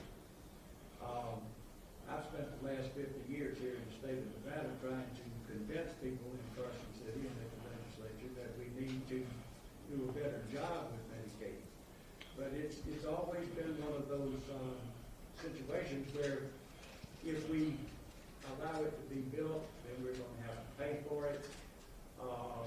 It's like they're husbanding the money for something else other than what it's really intended to be. I didn't know I was going to be called on. No, that's good.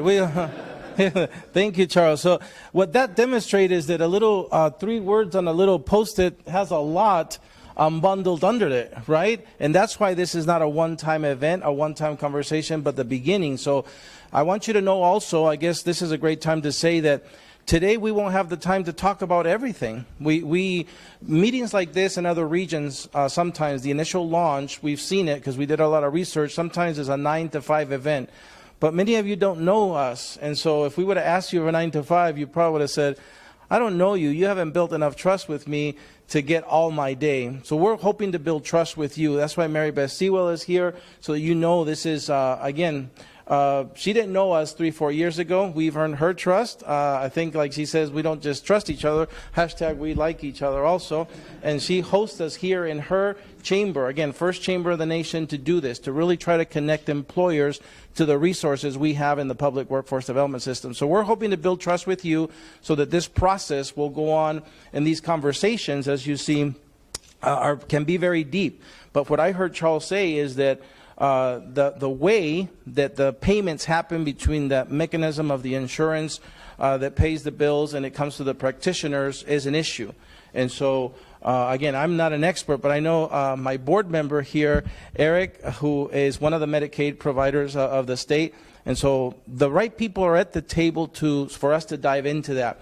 So, again, let me pick up another thing that I needed clarification, because the things that we see and we're familiar with, we're going to be able to help. But I saw another thing that says keeping employees for 90 days. Can somebody tell me yes? Can you over here, Jake? We're learning our jobs, Jake. Come on. We're on the job training. Our challenge very much is paying for the background, paying for the physical, paying for all of the things that are required for them to come to work, and they last a week or 2 weeks. And in 20 hours of training and bringing them on site to do the training, trying to help them through all of that, and then I can't keep them for longer than 7 to 10 days. It's a huge challenge for us. Okay, I understand that now. So it's the challenge retaining them. And we've heard that. Retention is an issue in an environment or a labor market where, how do they call it? This is in the real estate market, they call it a seller's market, a buyer's market, right? This is an employee's market, I guess, right? Because we, believe me, in our system, to what somebody wrote, we spent 2 years talking to people who were at home receiving $50,000 a year, right? And so now, when those federal payments went away, the PUA, the Pandemic Unemployment Assistance, went away, we all thought on September 6th, everybody would be ready to go back to work, right? They have car payments, house payment. So I'll share with you a little bit what we're finding when we call them, because they're on the UI list, and we are hearing your calls and calling the people we know are not employed to say, we have a job for you. You were making $15, $20 before the pandemic. They're willing to pay $25 now. And unfortunately, they say, well, how about 30? Would they pay 30, 35? And, or do they have childcare built into their thing? Because childcare is a huge issue for me. The childcare I had was wiped out. Or until a few months ago, that's going away too, thank goodness. It's great to see all your faces because when you have masks, it's so hard. But until 2 months ago, they were saying that's an issue. The mask, the vaccine, it was just a mess, a list of reasons why they would say call us back when it's $40 an hour. And so it's really unprecedented for us in the public workforce system to have such a labor force that's disengaged. All these reasons. And we would pry after awards. We would say, well, don't you need money for rent? No, I've moved back home with my mom and dad. Well, don't you need money to pay for your car? No, I'm using my dad's old pickup truck that's in the garage. And so there's all these really real reasons that we weren't thinking that have reset the labor market. And so again, this is why we stand where we stand. But so we hear you about retention. Let me say this, that one of the things that the public workforce development strives to do is when we identify candidates for an employer, we try to really assess beforehand if they're going to be a good fit for you.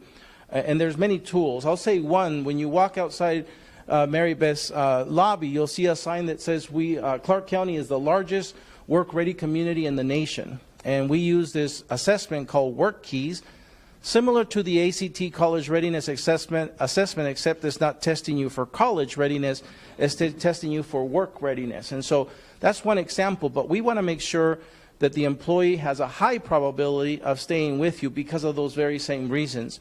And we have incentives built into that as well. So, but again, today we're not going to drive down into the menu of solutions, but we want you to understand that we kind of already know some of these problems and have some of the tools, but we want you to tell us how those tools should be best used. So with that, so Jake, let me pass it on to you and tell me, I guess, what are you seeing here on this easel? Is there some common challenges? Yeah, so I would be curious too.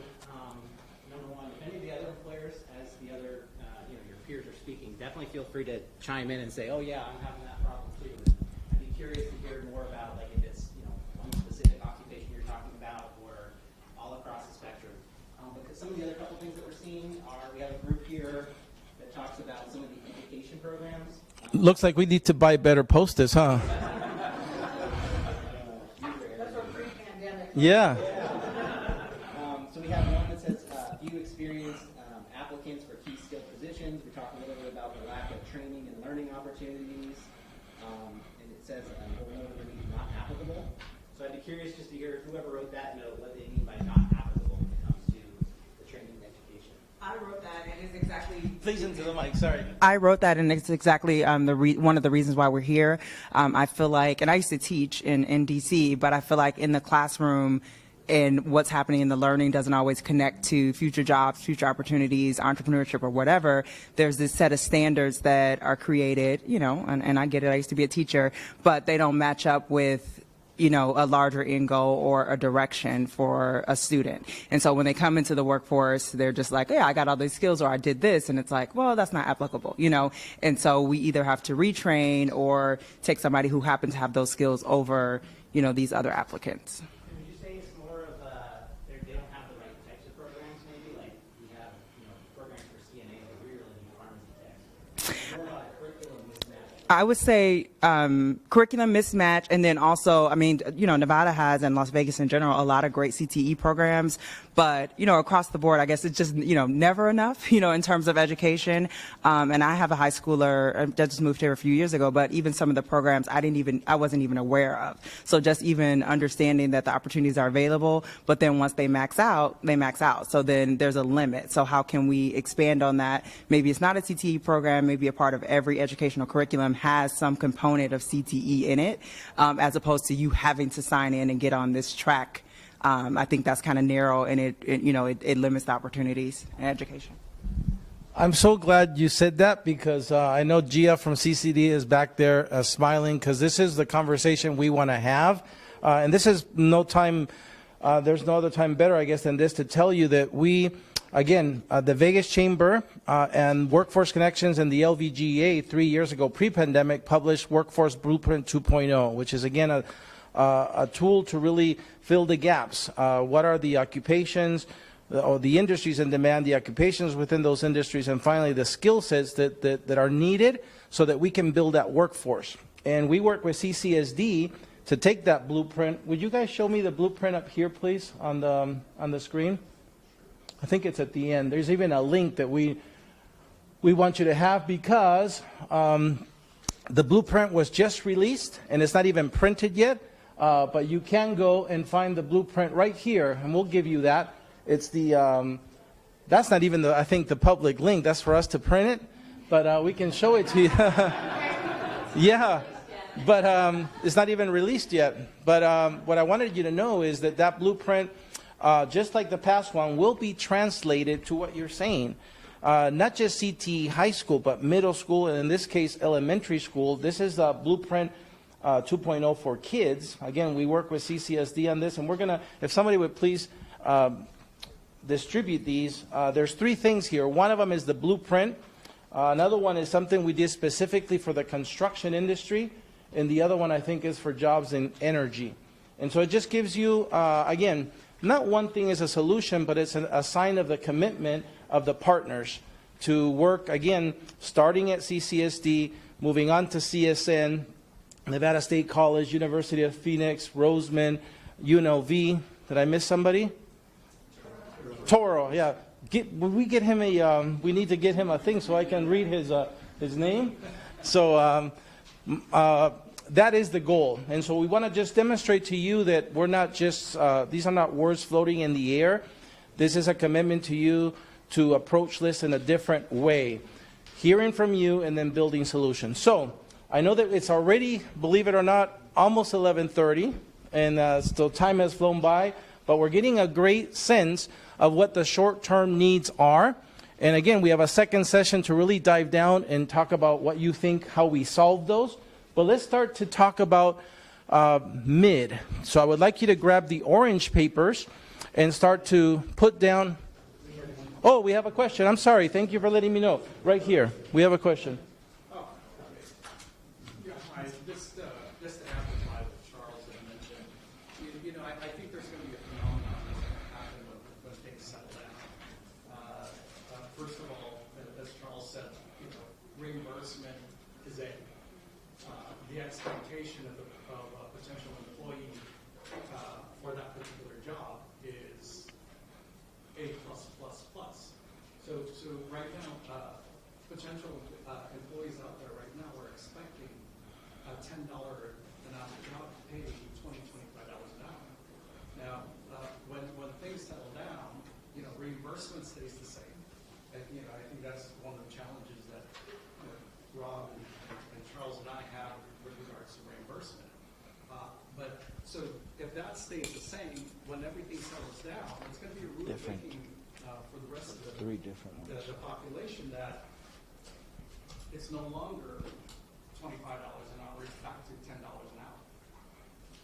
So all of a sudden, there's going to be a phenomenon here that's going to happen when things settle down that my expectation is $25 an hour for a $10 an hour job because the reimbursement is still the same.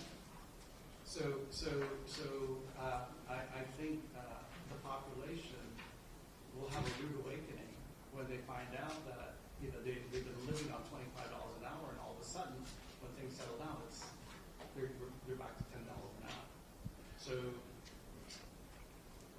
that's I think another interesting challenge. Absolutely, and thank you, Christopher, for sharing that because that's not something that I have heard a lot of, but it's why we're here because the real thing is what can we do about that, right? And that's why you're here, and we're going to have again until 2:30 to dive into that. What can we do? And I say we.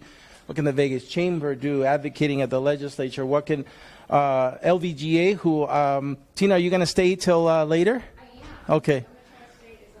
Okay, because if not, I want to give you the mic now so you can address. Let me know. Oh, well, this is a group that'll be here all. Yes, we're going to be here too. Come on out. So I'm going to. All I want to say is that. First, let me introduce you. I bet, who here doesn't know Tina Quigley, first of all? Okay, so Tina not only was at McCarran Airport or now Harry Reid for many years, successfully brought the RTC, our Regional Transportation Commission, from what I would call a not so known agency to an almost international known agency. And we are fortunate now, Mary Beth and I, to have her as our partner, as the president and CEO of the LVGA, which is again the Workforce Blueprint partner. So here's Tina Quigley. Please give her a hand. Oh, okay. Well, I haven't earned that applause yet. Give me a year in the job and then. I just want to drive home a point actually to all of our workforce partners and industry in particular. I think that I'm learning that we have got some challenges certainly as it relates to growth and growing and diversifying our economy. The amount of land that we have available for new growth is dwindling. We only have about 8 years left of inventory if we were to continue growing the way we are. Water is a scarcity issue that we're going to have to address moving forward.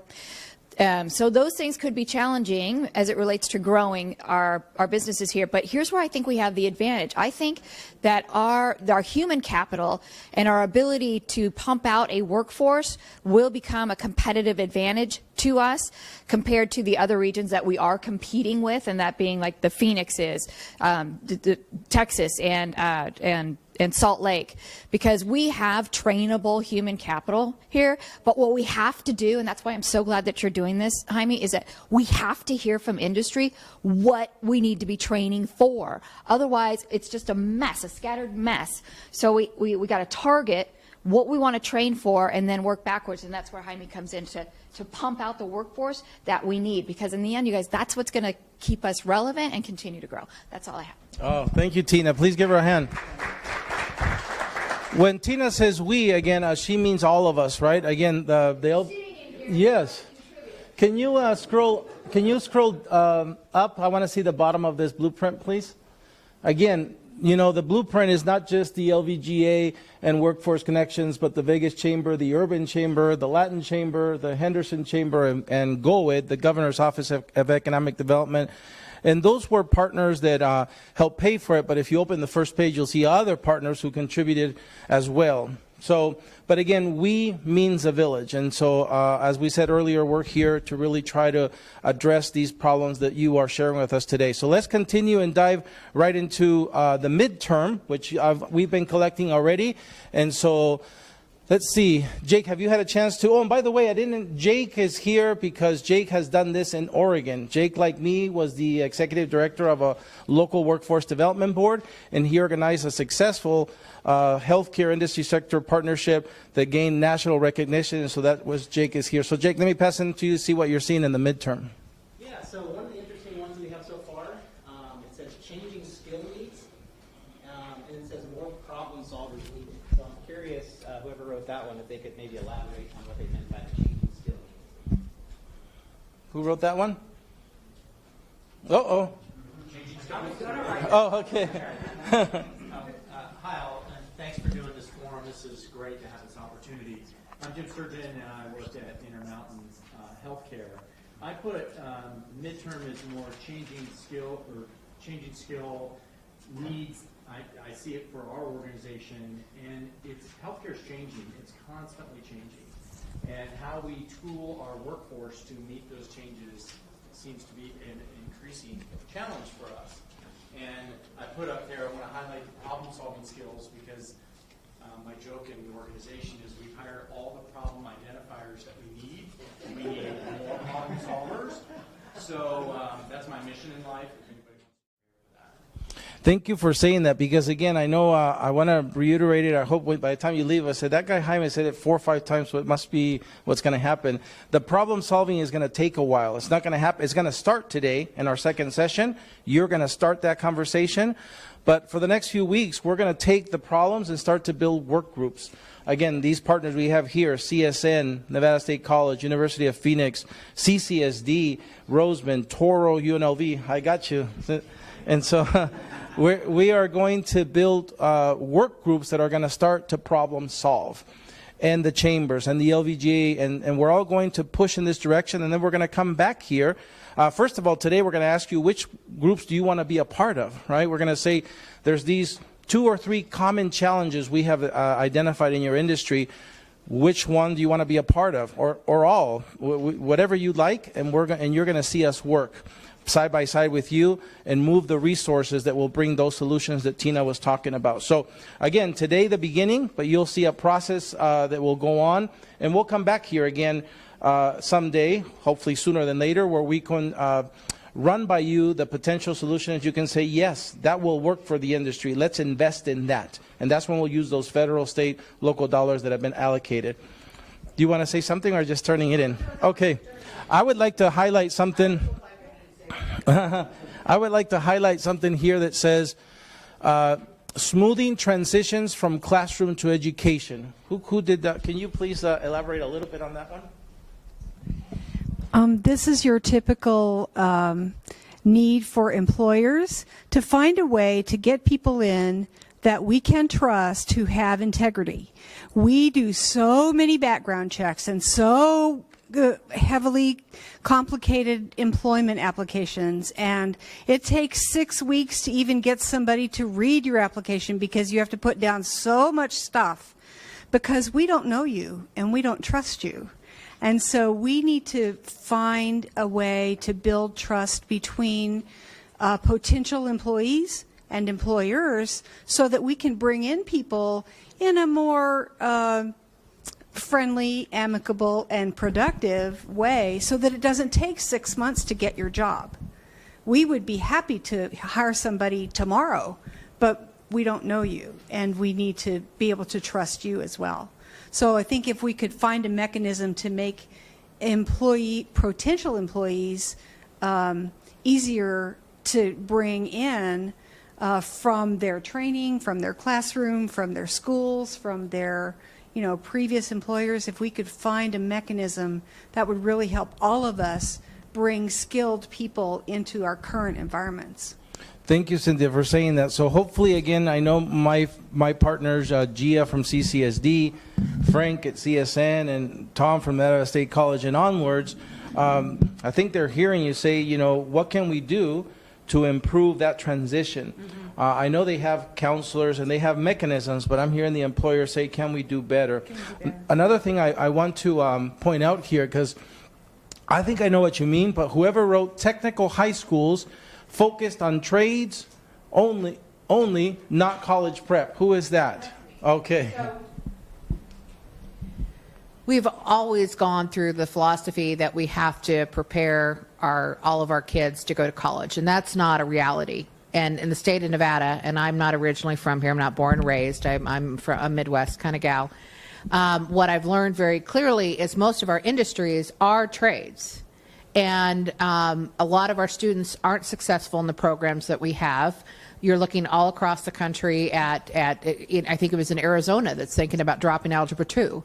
What we need is a workforce that can leave high school that has no interest in going to a 4-year college, that can immediately join the workforce with the skills that they learn. It's not that we don't teach math and English, but we can train CNAs. We can start prepping those that want to be licensed nurses, carpenters, and bring some of those programs back to the school and be a little creative on how we're going to train the next generation, because what we're doing is not sustainable. Thank you, Cheryl, for saying that. I know my friends here on the perimeter are being very disciplined to follow this model we told you about, listening mode. And so thank you, because, again, we really want to be true to this model that works nationally and produces results. And so, but they'll have their chance to jump in. It starts a little later, and for sure in this working groups. But Gia, I can speak for you because, again, the superintendent is on the local workforce development board, along with Mary Beth. Tina Quigley goes in front of our LEOs on March 31st to be a part of the Workforce Connections Board as well. But these leaders are committed to what Tina talked about earlier, this unprecedented regional collaboration to push for your needs, starting at the K through 12. And Gia, I know I speak for you that you guys are committed also. There's already good stuff happening that a lot of us don't know about at the CTEs. But more than ever, you guys are starting to build mechanisms inside the CTEs and the CTAs that will do exactly this, address but that's why they're here. And so for sure it's not perfect and working the way it should. But I'm very optimistic because the partners are willing to, again, be disciplined to hear what we're listening to now, but more importantly, work with you over the next few weeks and months to really create solutions that we can invest in. So with that, Jake. Yeah, I was just going to say that's actually kind of a common theme that we're seeing from a few different people is sort of like that getting a better connection, not only to high schools, but some post-secondary. So we have direct hire programs with local colleges, access to institutions, training institutions, scholarship opportunities, and earn while you learn opportunities for employers, including funding. So I'm just curious if there's anybody who had one of those that also wants to elaborate on just, getting connected to maybe post-secondary. Damon Schilling with AMR. So we have some CTE programs here that are great. They get us into the entry-level EMT programs for pre-hospital care. Where we're really struggling is finding that advanced care provider education, so paramedics. They're the most valuable resource across the country. We had I'm going to call it the 9/11 inspiration, right? After 9/11, we saw a huge infusion across the country of people wanting to be in EMS. They wanted to be police officers, firefighters, paramedics. That's gone, right? And so have the educational institutions that do it. So, and then in the ones that do exist here in Southern Nevada, there's such a disparity in the cost of education. So CSN is great. We have PEMA. Some hospital systems have actually adopted that process for that as well. But they have a limited capacity. We have a personal need of, just at AMR Medic West, of 100 paramedics. That doesn't include your fire departments that are short and other ambulance companies that are short as well.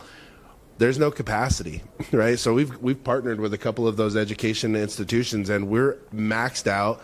And then once we put those students into school, which is still a limited amount, hospitals are struggling with some of their staffing right now, so we can't even get our people into clinicals. So we're so bogged down with access to those advanced level care providers, but also to the capacity in the institutions that we really need and that we depend on to get that training done.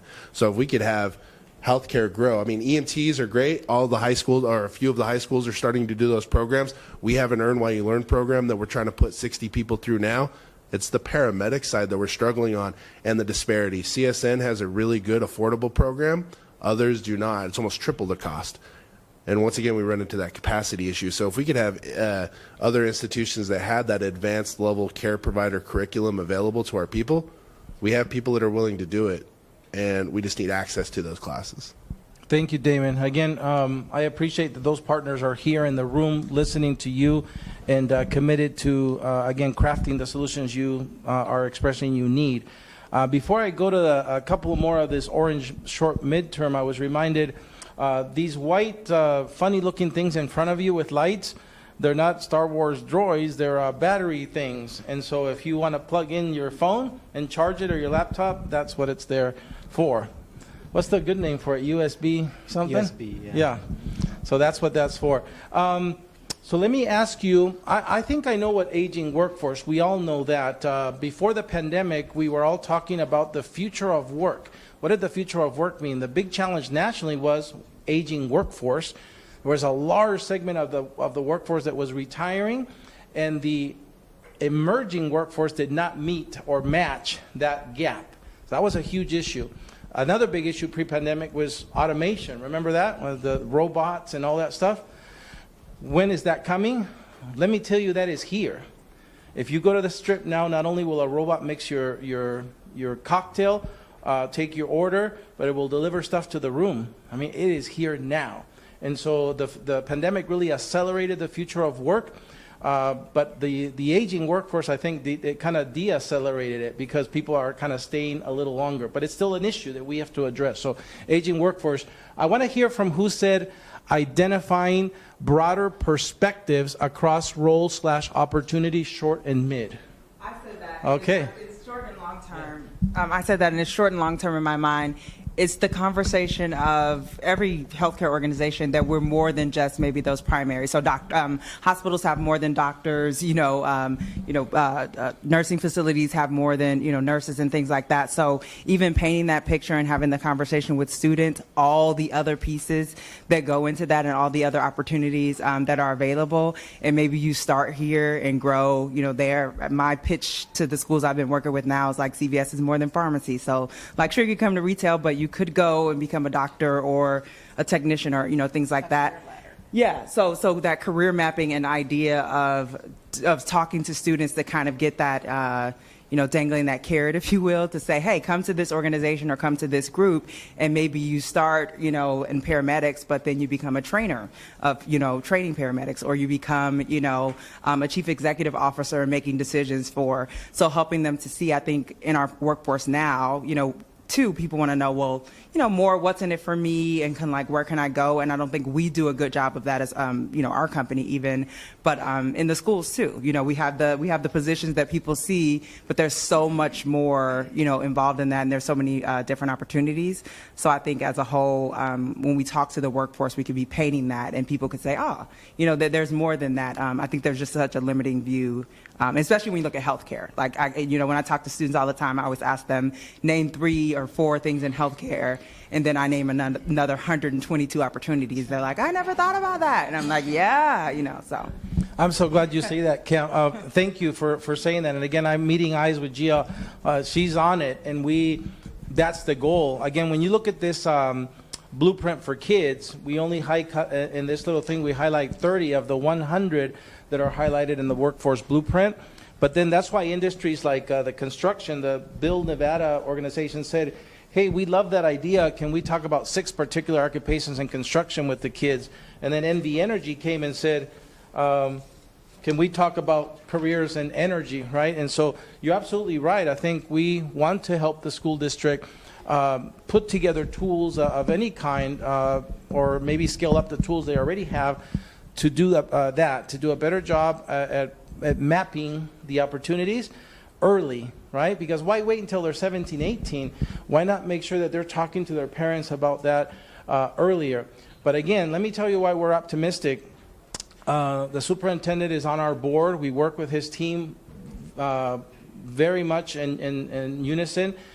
Just like Mary Beth and the Vegas Chamber was the first chamber to host an American Job Center, they're building a school on the old site of the Bishop Gorman. I don't know how many of you have been here that long, but Bishop Gorman used to be on Maryland Parkway, and they're building a new CTE school there, and it will be the first school in the nation to host an American Job Center, because we're serious about what we're talking about today. So that's why I point these things out to you, so you know these are not empty words, and also that it's not going to happen overnight, but I want you to know how we're committed from LVGA, Vegas Chamber, Workforce Connections. You see a hand? Oh, thank you. And before I give it to Robert, I was just thinking about Robert. I'm keeping track of those of you who are not asking questions, so I want to warn you that I'm going to come to you if you don't ask a question. So Robert, yeah. So along what you were saying, this is probably a short term, but certainly mid is to prime the pump for the young, high school, pre-high school kids. And we have a affiliation or work with Desert Meadows AHEC program, and I went to their website and your website, and I didn't see either one. You have affiliated organizations, so I don't know, but I've got a couple of flyers. We're going to have over 100 kids come and spend a day here at the facility, and they'll have an opportunity to shadow people. They'll have an opportunity to go into places you don't get to go as a public person. If you've never been into an operating room and had surgery, it's a pretty impressive arena to see that, but go into the pharmacy, the lab, spend time in the emergency room. We have AMR out there with an ambulance. We'll have a helicopter on the helipad for them to go out and sit in and stuff. But, and it's all gamuts of it. I mean, in a hospital, we need engineers, we need biomed, we need techs, we need accountants, billers. It's across the board, skilled, minor skilled, and unskilled workers. So this is a chance, for these kids to get excited. That's the whole point of this thing, is just if they haven't thought about healthcare, they might be impressed being in the control room of the MRI or CT, so those kind of things. And I have a couple flyers for what we were doing that we promoted. It's for our public high schools, and it's free, and it's I think it's a great program. Robert, absolutely. We're glad you're here. We're glad you're open to that, because again, don't judge us by what hasn't happened, because again, like you, sometimes we weren't connected. But if you offer us that kind of opportunity, we will be there. And I would say we, again, it's not just Jaime, it's Tina, LVGA, Mary Beth at Chambers, all of us, Frank at CSN and on. We want to work together to do that. And know that there's tools built into our system. When I talk about the federal dollars available, we love to find employers who are willing to have young people who have never worked in their building. We, as a matter of fact, will pay those young people for a week or two a wage to incentivize them to be in your building and fall in love with a career in your building. So there's tools. But again, we just haven't been where we are today. So we're here now, and if you're an employer like Robert who wants to start to work on that, we're willing. I know CCSD is willing to do, again, these kinds of things early, and so, but I don't want to get off track, right? Yeah. I can easily get off track. Jake, back to you. We've got about 8 minutes left on this category. So I'm curious, again, we had a couple of people mention access to training institutions and direct hire from local colleges. So I know we've talked a lot about the high school, but is there anybody that put more, talking about like community colleges, institutions of higher ed or things like that? Anybody want to elaborate on that one? Or if you didn't write it on the Post-it note, but you do have that and you just want to talk about it, that would be fine as well. By the way, we have a helicopter pilot in the room too. He's over there in the corner. Eric, he used to fly Hueys. Now he's in healthcare, but here we go. I was wondering, back to the statement that you just made about having money to pay people to come in and do some of the things that Robert was talking about. Who knows that, and how are you getting the word out? Absolutely. So again, I love it when my people in my circle, because again, Charles has served years on our board and now continues to serve on our committee. I always say to my group, even my friends, hold us accountable, right? Because that's just what's right. And so I think what Charles is saying, despite our best efforts, we still haven't done the best job in getting that word out. Some of you who are in our system know, Gia knows because she works with me, Lori knows because she works with me, but I think to answer Charles' question, part of it is probably, again, we're not the best at it. We're government, we're bureaucrats, and so we can get better. That's why you're here, to tell us how to do better on getting the word out. But also keep this in mind too. I know I threw out some big numbers, but the sad reality is that the need is greater than the money we have. And so if every year we run out of money, that's the, I guess, I don't know if it's good or bad, but it's reality. We help as many people as the money, and as many employers as the money allows. But I guarantee you, if there was this most effective way to get the word out and we had, I don't know, 100,000 opportunities to do it, we would run out of money because the money is finite. And so I guess it's a dual problem, right? Do better at advertising the resources you have and then go work to get more resources is what I'm hearing, which is, again, why Tina Quigley is here, Mary Beth, because they help us advocate at the legislature and in D.C. for more money to help employers meet their needs. I was just going to piggyback off of that to say that we, right now I'm working with Las Vegas High School PALS program, and I can never remember what PALS stands for when it's time, but I'm sure you all remember. But I have 6 interns currently that are working with me and rotating through different departments at CVS, but they're receiving credit for the semester. So that's also something that I think could be maybe an option in terms of some of the schools where they don't have CTE programs. Maybe they do an internship for a month in an algebra class and they do an accounting program at a hospital, like where they take that, because that's another thing that I hear from my high schooler. When am I going to use Shakespeare? And as an English major, I'm offended, but I'm like, I get it. But helping them to make that connection, like if we could have not just these very narrow programs, you have to do this, you have to do this, in the classroom learning. For a week, you spend, time with this company, and you make the application. And I always say it's not about the skill, but about being able to learn a skill. So, like, just making those directions, I think, are good. And so maybe you don't have the money, but maybe they can get credit in the school, and then we can use the talent. Because the kids I'm working with now, they are working hard, and they're super, super useful. So I'm like, you guys are amazing. I never want them to leave, but they have to leave in May. Can I just Absolutely. piggyback on that? I mean, that makes a good point, because what you find is you bring into new grads into your organization, and what they think a job is not reality. It's amazing to me how many nurses go through nursing school and then realize they have no interest in doing bedside nursing. And I don't know how that happens, but that's the bulk of the jobs. They want to, work from home or do this, do that. And so having the ability to kind of expose the students while they're at a crucial time, and I'm thinking high school, to these jobs, these positions, so they can actually see what it actually looks to work bedside, to work on a floor, to work in a billing office. Work is work. We call it that for a reason. So most of our industries, we just don't have the luxury of remote work. We're not a Google. We're not going to have napping changer, napping rooms for us, but our employees need to know it's hard work, and this is what it looks like, and here's the rewards for it. How about ping pong tables? You have ping pong tables? I actually do have a ping pong table. Awesome. Yeah, thank you both. I think, Cam, I'm excited that Ayla from Goen is here in the room because, again, the Governor's Workforce Development Board oversees at the highest level this workforce investment system that has millions of dollars. And Frank will know because he used to be the head of the Department of Employment Training and Rehabilitation for Nevada. Again, we're not the best yet that we can be, are we, as a system? Yeah, that's true. Again, I think I've been saying that we're a whole lot better than we were, which is, again, thanks to Frank, thanks to Ayla, thanks to everyone who's committed to it. But there is room for improvement. So, again, Ayla's here, and she will help us, again, get better even from the state level. But Jason, Robert, Angela, Deanne, and Eric, I'm coming for you if I don't hear from you soon. So let me move. Oh, here we go. See? Little incentive. Yeah, Bob Crockett. I'm going to add a little bit to what you said. We do personal care in Clark County, almost all Medicaid. So Medicaid rates, we can never pay well for a personal care attendant. They're non-medical, right? So we're training them to work in the home and stuff. But our personal care reimbursement rate's $17.56. That's the highest rate. And so the lowest rate's actually $8 an hour that ADSD pays for companion care, and $10 for respite. So we're paid under the minimum wage. So we have these horrible constraints.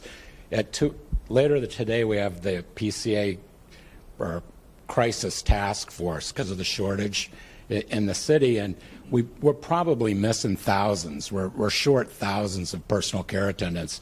I know in our office we've declined to take on at least 100 clients so far this year. That would have been 100 employees probably, right? And so there's 291 agencies in the state that do this. So there's a huge shortage, and some people are calling 30 or 40 agencies getting the same answer. But to your, Cheryl, what you were saying is in our task force that we're going to have later this afternoon, the conversation has been if we could start these people as PCAs in the high schools or earlier, and as one of the doctors says, that's where you want to know that you don't want to be in the medical profession after you get peed on, right? Get peed on as a PCA, don't waste your time in college being an RN, right? So, a lot of what we do could be shopping and laundry and vacuuming, making a sandwich. We can use high school kids for that. Then the second problem we have is the background check system and the inherent problems in that. I have probably told 200 people they couldn't work for me. Sometimes they're stupid reasons. I just terminated someone who knocked someone's cell phone out of someone's hand. They can't work for me till 2026. That needs to be opened up and looked into, and there's a lot of different things that we can do, and we want to try to get into the high schools as much as possible. One of the doctors has suggested some kind of internships. So before going into the CMA program, maybe go be a PCA with an agency for a little bit. And we are looking for non-traditional caregivers, maybe people who've never had a job before. So where we're starting from training, completely different from where somebody else might start from training. So, but then they get interested in it, and they're not, and maybe they can get a few increases. But we've probably had 10 people end up being CNAs, a couple people ended up being RNs. So there's a good path if that was the entry into the medical profession. So. Thank you, Robert. You're off the hook, but Jeannie, Jennifer, Leo, and Ricky and Evelyn are still on the hook. Here. One more time. So actually, especially for the hospitals and stuff, anybody that has to discharge patients back out into the community, one of our biggest hiccups right now, because we have I think last statistic was, 35-40% of our population is on some form of Medicaid, is that they don't have the support at home. And we can't discharge them home because they might be able to function, but they need some PCA services, and there's none available.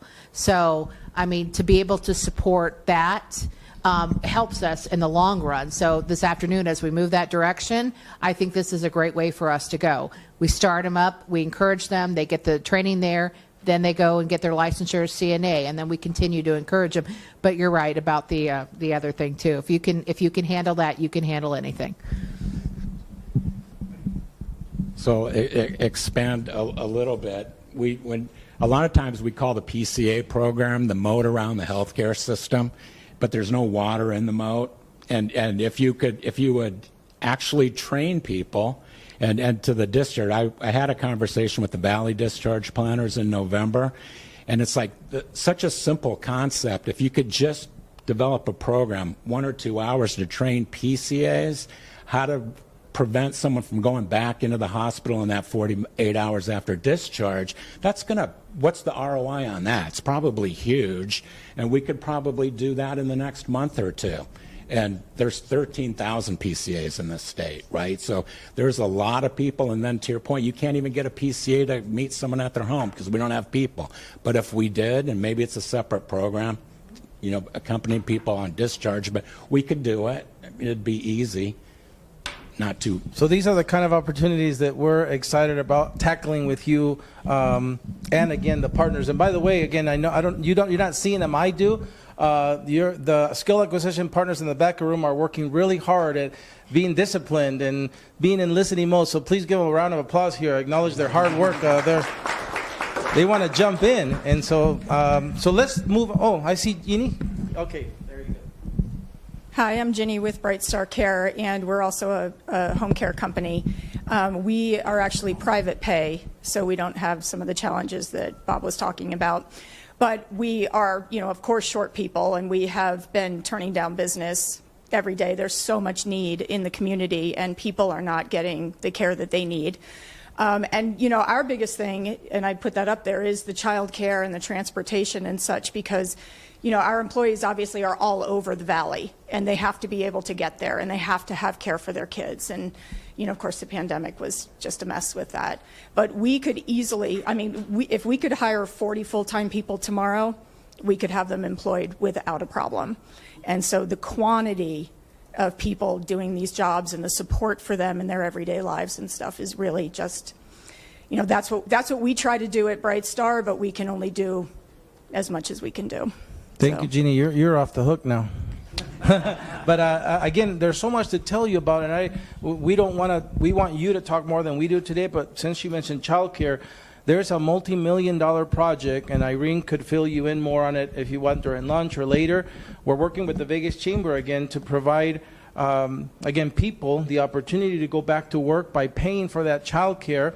And again, it's a huge issue, but I know it's real and it's being addressed. Again, the Vegas Chamber is right in the middle of it. Marilyn Kirkpatrick from Clark County is driving that. And again, Irene, maybe during lunch, 5 minutes to talk about that. But we do need to move to long term.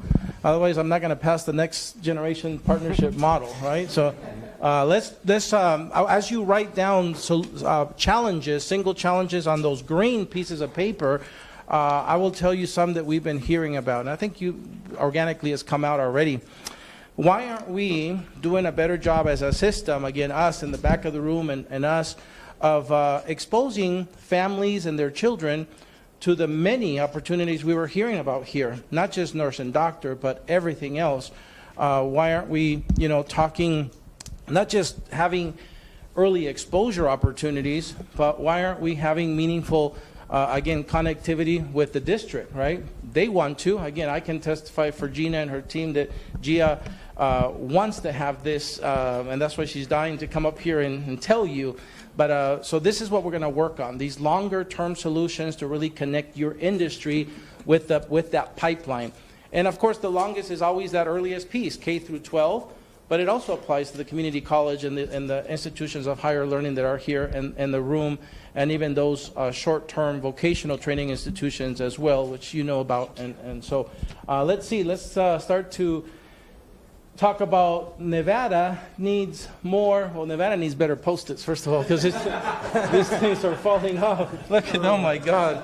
I touch it and it falls. Nevada needs more highly skilled healthcare workers, physicians, nurses, etc. Who is that?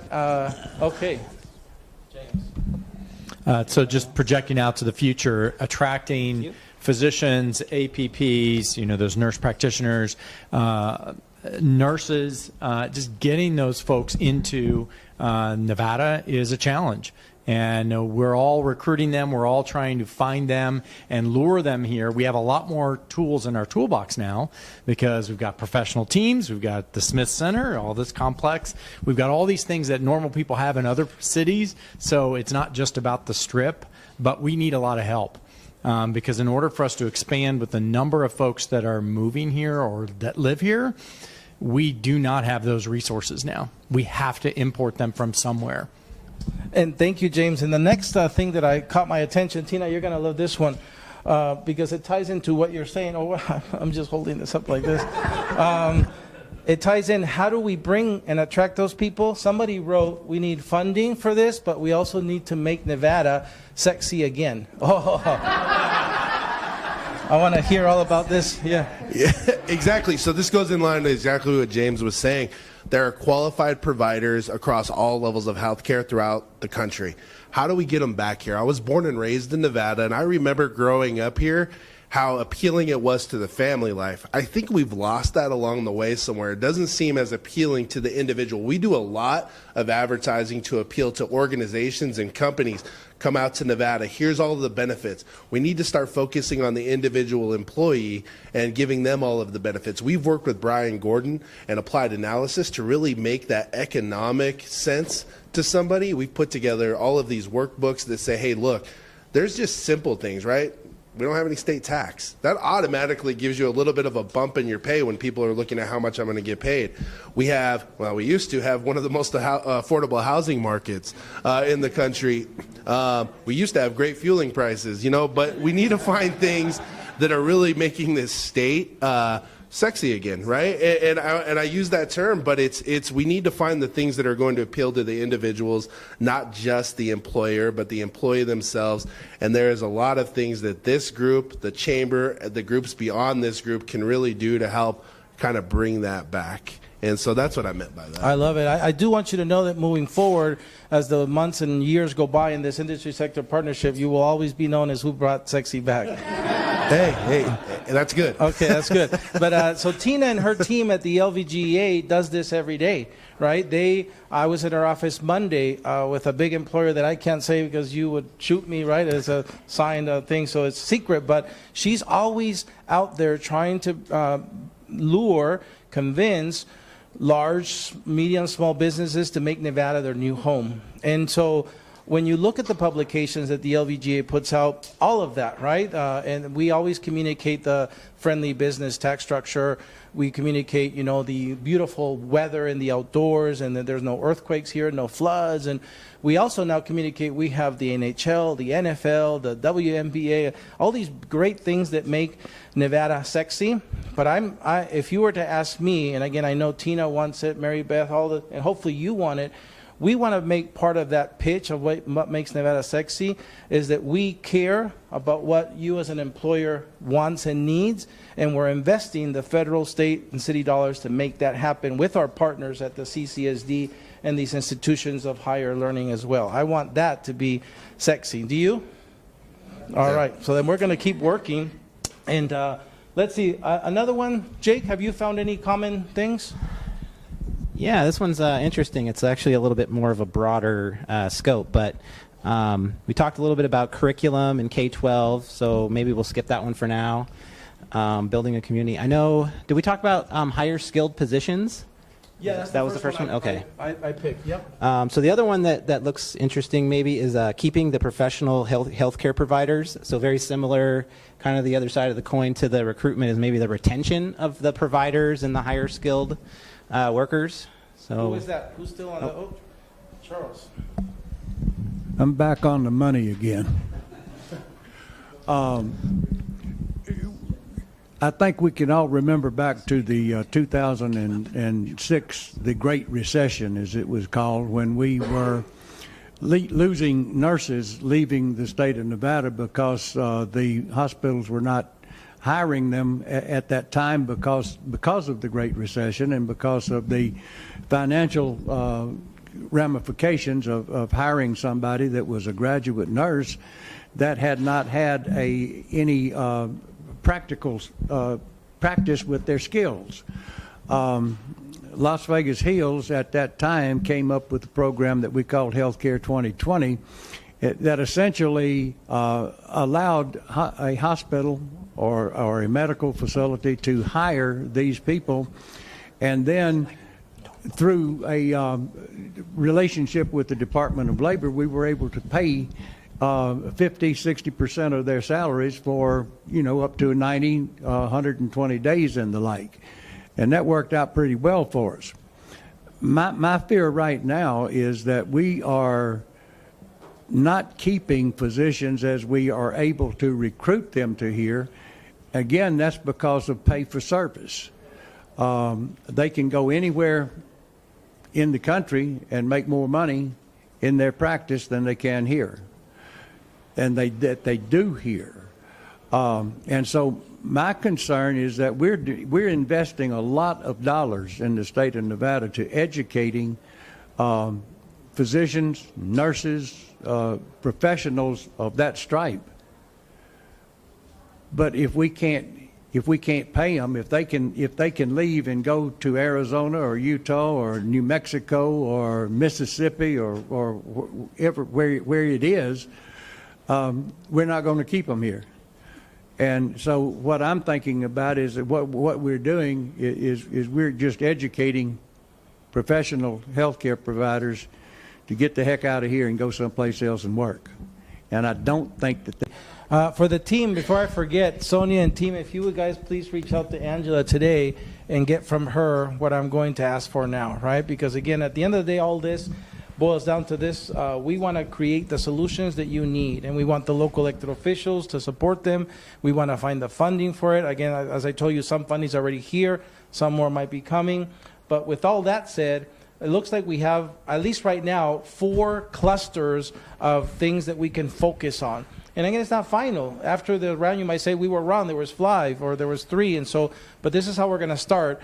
And it may be after a little bit more analysis today, we'll say 2 clusters can become 1. We'll let you know. But at least today, what we want to know is from each one of you. And I'll start with Jason.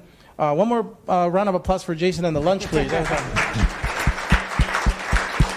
Thank you, Jason. I would like to know from you, Jason, is there one or more of these groups that you want to make sure you're involved with as we craft the solution that we're going to bring back to this group, working with CSN and all the partners out here in the room, CCSD? Job preparedness, definitely. And I think I put a solution on a sticky note that just if academic organizations are looking for what curriculum to do, I'd love to be a part of it ask the employers what they want. What skills do the employers need? Flat out, build it off of that. Yep. But we'd love to do that because we have a very diverse group of businesses that we have our hands in.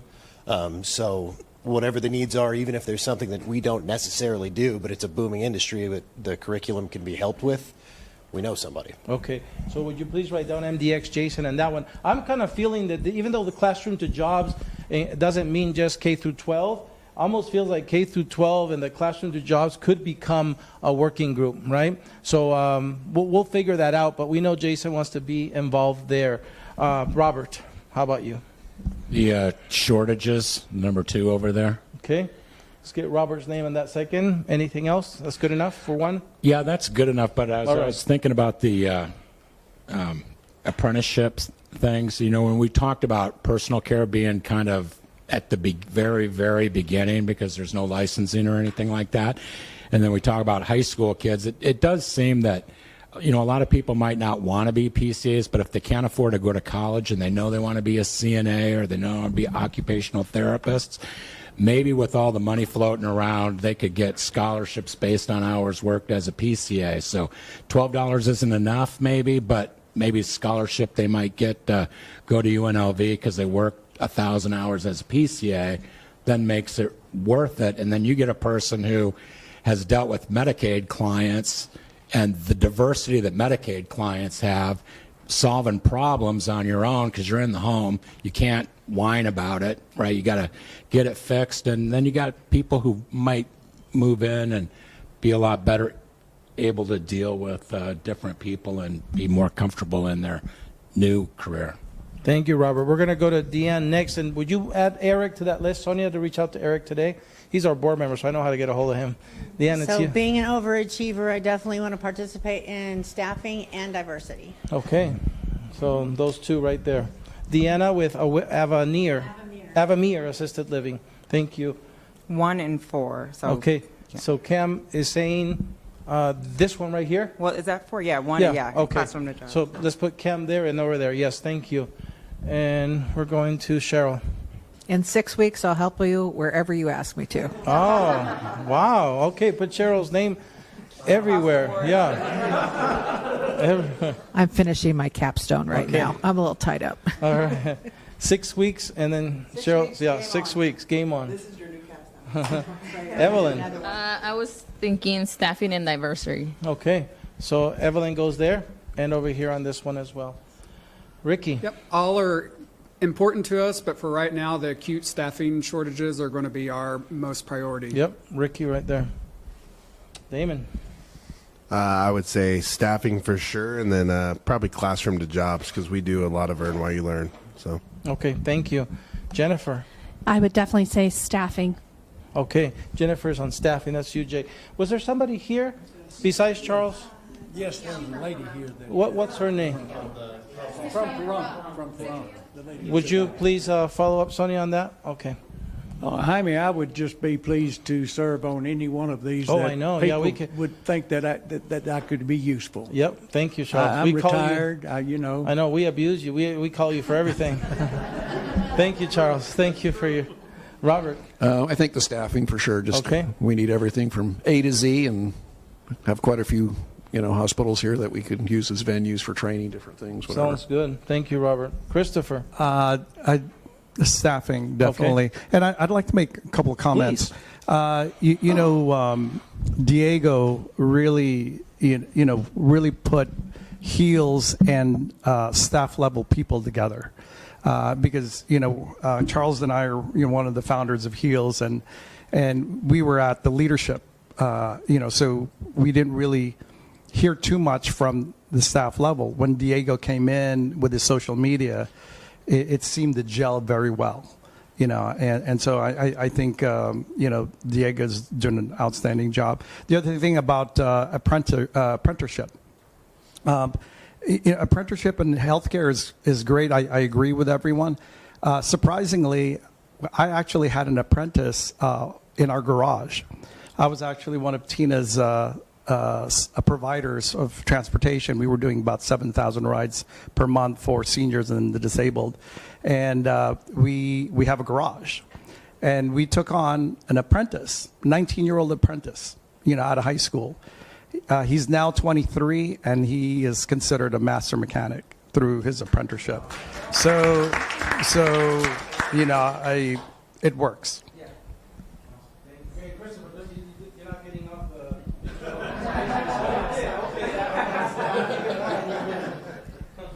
It'd be staffing for me. Jeannie, thank you, Leah. Staffing for me as well. Okay. And James. I'm going to go with 2, staffing and the diversity. Okay, thank you. So, again, I wanted to get that because I know life happens and sometimes we get called, but I saw... Oh, I'm sorry. My apologies. What happened? How come you were not here at this table? We ran out of space. Okay. So what was it again? Staffing and diversity. Okay, staffing and diversity. Thank you, Vicente. Staffing, you? Oh, Teresita from Apex Healthcare Professionals. You got her too? Yes. Okay. So.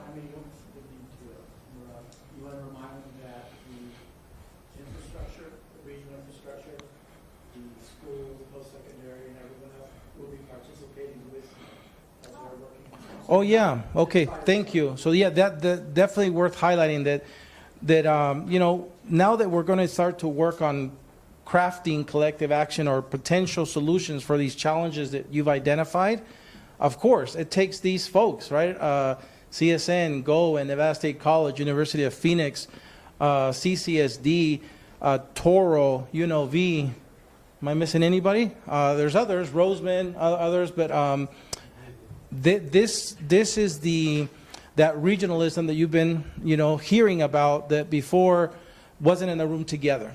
And specifically with the commitment to try to work together, use our resources to solve your issues. And so, yes, that's what's happening moving forward. Some of it will be invisible to you because maybe you're focused here and this work is happening, but our commitment to you is to come back together like this and again, seek your approval for those solutions, because if you didn't like what we put together, then we got more work to do. So, but that is the long-term commitment from these partners that have been, sitting in the back of the room, faithfully being in this listening mode. And so, would you guys scroll? Oh, there they are. There's the partners. But give me another slide because I wanted to show them something. Show me the commemorative bar. Yes. You guys are seeing something that's not produced yet, but this excitement or this commitment is not just around healthcare. A month from now, we're going to be launching the General and Advanced Manufacturing Industry Sector Partnership at the CSN Henderson. And as you heard, lots of great things happening there, training centers of excellence, dual enrollment with CCSD, lots of great stuff. And so we have a employer called Sunshine Minting. If you're ever at a hockey game, they sponsor the helmets. They're the anthem sponsor. They have a suite at the arenas. But anyway, so we're going to have a commemorative silver bar. So it's about like yay. And in the front, it will say, of course, the great seal of our state, all in for our country. Southern Nevada's Industry Sector Partnerships for Southern Nevada, of course, established in 2022. I'm not an expert, but these finishes are amazing. I got to see what he's planning, and they finish it with something that is you can handle, because they said, you guys want it in something you can display, and like, no, we want to touch it, right? And so it's fingerprint proof, but it's something that all of you can hopefully keep with pride and say you were a part of something. Today was the beginning of something that months, years from now, hopefully all of us can look back and say, look, we're making Southern Nevada stronger, better, sexier for Tina to go sell. So that's coming.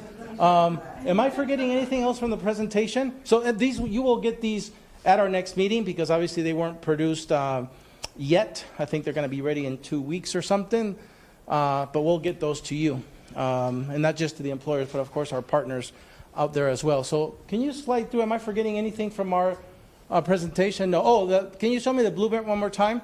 So Tina, I know that this is a print-ready file that we're using, but do you know when the public will have? We want to get with you. Okay. And we'd really like to do it. So the Workforce Blueprint 3.0 is a document that we're pretty proud of. It targets, we talk about the top 100 most in-demand careers. We talk about how we're aligning our workforce and industry here in Southern Nevada, and we'll put some recommendations. Really want to do a media push on it, only because workforce has become such a hot topic here. We want to let the community know that this collaboration is going on. So we're going to work with the chamber, all the partners, workforce connections to again do some type of little media blitz, something that celebrates and get some attention on the fact that it's done. So Yep. we have to meet with you first. On Okay, that. Tina. So yeah, we again, this is the third iteration of this document, but I want you to know since the beginning, the first one in 2017. Those $20 to $25 million that you've heard that Workforce Connection directly administers, we've been focusing on those target industries and those occupations within those industries, again, working with CCSD, CSN, and our other higher institution learning partners to create this workforce. But it's going to be better now because you're going to help us be more specific, more targeted, more collective, right? Because we want to bring everybody that has the resources into this plan. So did you go? Oh, sorry. 10 minutes. So I think we ended a little earlier than we planned, which is great. But I want to turn the floor, open it up back to you guys to hear perhaps final thoughts from any of you. I don't want to force anybody. I know I picked on you. Everybody collaborated. Tina's going to go first. You need a mic, though. They want you in the mic. Actually, I'm tagging on to something that Lori said earlier because it rung true to me as well. And that is that I think there was a lot of learning going on in terms of understanding all the different initiatives that we've got underway and then learning what's going on with Go Win. Is that what it is? Yeah. I mean, these are things that I'm thinking a lot of us hadn't know of. I really do think that maybe LVGEA does it, Lori, and Frank, that we inventory somehow. I think we need a centralized inventory of all the different programs and initiatives and efforts that are underway, because there may be, like Lori said, redundancies, or there may be ways we don't have to reinvent the wheel, or we can tag onto each other, save our own agencies some money, because this stuff can be costly, I know. So I just share that with you. Yeah, go ahead. Here you go. I was just going to respond with our Go-In office, with the Governor's Workforce Development Board. One of the things we've done is developed out an inventory. So we're trying to capture the true workforce, but we're in the process of bringing somebody on to help us map it so we can see relationships. It doesn't contain everything. We're still a ways off. It's a lot of the WIOA pieces, the boards, all that sort of thing. But in my brain, it's still missing a lot, but it's a good start. So we could build on it. Yeah, maybe we just collaborate on how it can. I just think that would be a primary thing for us to do, is to understand what we inventory and understand what we collectively already have. Well, and I will say, as a trade organization at Las Vegas Heals, we will absolutely make that commitment to kind of help to, and if you guys can track it. So right now at 2:00, there is a meeting between the hospital systems and another. They're all trying to figure out how to get more PCAs. And so I was like, sorry, I can't be in this meeting, but they have the funding so that once you come up with core competencies, so we'll work with you on that through Vegas Healthcare, through HEALS. I think that's where we could start sourcing that. Well, I just don't have a person on staff. It's me and two other people that work in my organization. COVID's been difficult, but well, their program's amazing. Yeah, no. We're definitely in with NEPRIS on that. They have an amazing program. Let's go to Lori. I just wanted to share one thing when you were talking about the requirements for licensure in the city and bringing, or I guess Southern Nevada. I sit on the Marriage and Family Therapy Board for the Board of Examiners, and as a civilian member, so I am not the expert. But because of fabulous COVID and the pandemic that we just went through, we had so many people reach out to that board to say, why aren't you letting me help? I'm licensed here, I'm licensed there, but they didn't fit in the round hole.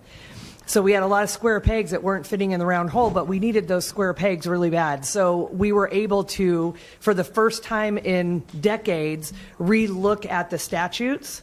And I mean, it's painstaking, but we're going through every single statute and seeing where we can be more flexible and more open. So I hate to say it, but utilize the opportunity of COVID to say, hey, we are in a crisis. We need to, not relax the requirements, but how do we get more round holes in the round peg?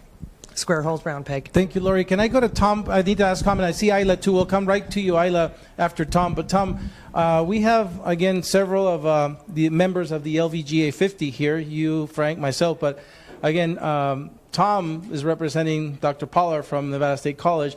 When I met her, Tom, she said to me, workforce development is economic development. I knew I was going to like her then. So if she was here, right, or maybe even your thoughts, what do you think about what you've seen today? No, I think she'd really be in favor of everything we're talking about. I think, speaking for myself, I think as we talk about these pathways, especially for people who are in the workforce and find their way, if they start out as a PCA, what does that mean? What can my next step be? Where can I go from there? And if I find out I go there and I don't like it, how do I get over here to something else I like better? And then, for those of us in the training program, say, okay, so if you're doing this pathway, well, you need this training to kind of jump ship or to move over. I think those are kind of things that, like what I'm hearing, would be really helpful for training providers, but also for people who are in there, and for high school students, and for community college students, and even for baccalaureate students, right? Yeah. Because like PCAs, they might not normally come out of Nevada State College, but if they said, okay, this is a job I could do while I'm in college, because most of our students work. Yep. We can go out and we can then, I can leverage this to maybe it'll help me in my nursing application, because we have way more nursing applicants than we have nurses, nursing students. And so, all those kind of things so that we can leverage those opportunities for those students and also for you as employers.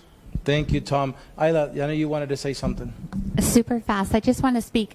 So clearly, occupational licensing is a huge issue. Our Goen office got a Department of Labor grant, and we finished a study around occupational licensing in Nevada. It looked at 5 other states, how we're doing and how we compare to other states, and it did break down the different issues and recommendations. And then on the state level, they're actually looking at it for the next ledge session. It's a hot area. So if there is feedback from the regional area, it'd be very valuable to start sharing that. Thank you, Ayla. Frank, when I met, Frank, I want to ask you something, and then we'll go to Diego. Frank, when I met Federico, your boss, Zaragoza, another member of the LVGA 50, he said to me, I need to be on the workforce board. I need to be on the local workforce. No other community college had been there before. He said to me, I need to be on it. So I knew I was going to like that guy too. But your thoughts on what you saw today, Frank? It's phenomenal because actually it's opening a pipeline of information to providers of education and other types of training. We need to have this. The way we're building all of our programs now at the college, and manufacturing is one of the principal ones right now because it's growing so quickly, is by input from manufacturers. And that's the only way we're going to keep up to date with what they need, what training is necessary, and how we get there in terms of that training. So this is a vital program to have and a vital resource for us as institutions. Thank you, Frank. Gia, I'm going to come to you from CCSD's perspective. On behalf of Superintendent, I'd like to hear your thoughts. Well, today's been wonderful. There's 2 things that I'm always looking for in terms of our students, and they are opportunities and experiences. Those are the 2 things that will allow our students to kind of see this vision, to see what the opportunities are. But those relationships that we develop with our partnerships are everything. That's what allows a student to continue on these pathways and to see that that's a viable option for them. And so being able to be part of this opportunity today is just gold for me, and hearing all of your needs, I know that we can definitely meet those, and just really excited about this opportunity. But for our students, those opportunities and experiences, without those, they graduate and then that's it. They walk across the stage and we've lost them. So just really appreciative of this opportunity today. Thank you, Gia. Thank you. Rob, on behalf of Shelley and Toro. No, it's been great to be an observer in this environment. Obviously, some of these concerns are known to us as well, and excited about whatever opportunity we might be able to provide to help in all of these areas. So glad to have been here. Great. And Cindy, Keith is another member of the LVGA 50, so yes. What are your thoughts? He was unable to come, obviously, and had asked our dean, who's also our vice president of the health sciences, who was also kind of tied up, so they had asked me to come along. And as I mentioned before, I think there's just so many things that are happening in all the employer locations that we really see all the way from our pre-meds or any of our other specialties. Obviously, UNLV has physical therapy, nursing, occupational therapy, kinesiology, nutrition, marriage and family counseling. And I think that this is just a really great group to start to put together what we can do. And I want to kind of echo what Tom from Nevada State was saying. Our pre-med students also have to have clinical experience to apply. And if there's flexibility in some of these roles, like the personal care attendant, for them to go to school and be able to do that, that's a great way for them to get that clinical experience to move forward. So I'm really excited to hear about this just from my own job perspective, and then take this back to President Whitfield. So thank you. Thank you for being here. Tina Quigley, final thoughts? No, I mean, I think I've shared enough. There you go. Oh, yeah, I've shared enough, but really appreciate, George, your comments about the fact that this was a groundbreaking. I didn't realize that, but so thank you for highlighting it. And I guess my next question would be, what timeline do we have for when we convene again? Yep. So we think roughly that this work will take us a few weeks, and we're going to target that the next meeting for this sector will be after the launch of the information and the information communications technology was happening in May. So we think that we're going to bring back this group either late May or June. Okay, thanks. Thank you. And so, okay, so let's see my clock. My team's going to be happy. It's 2:29. So we're finishing on time. We're going to give you your lights back. Thank you so much to all of you. You will be hearing from us soon because we have your names. Thank you so much.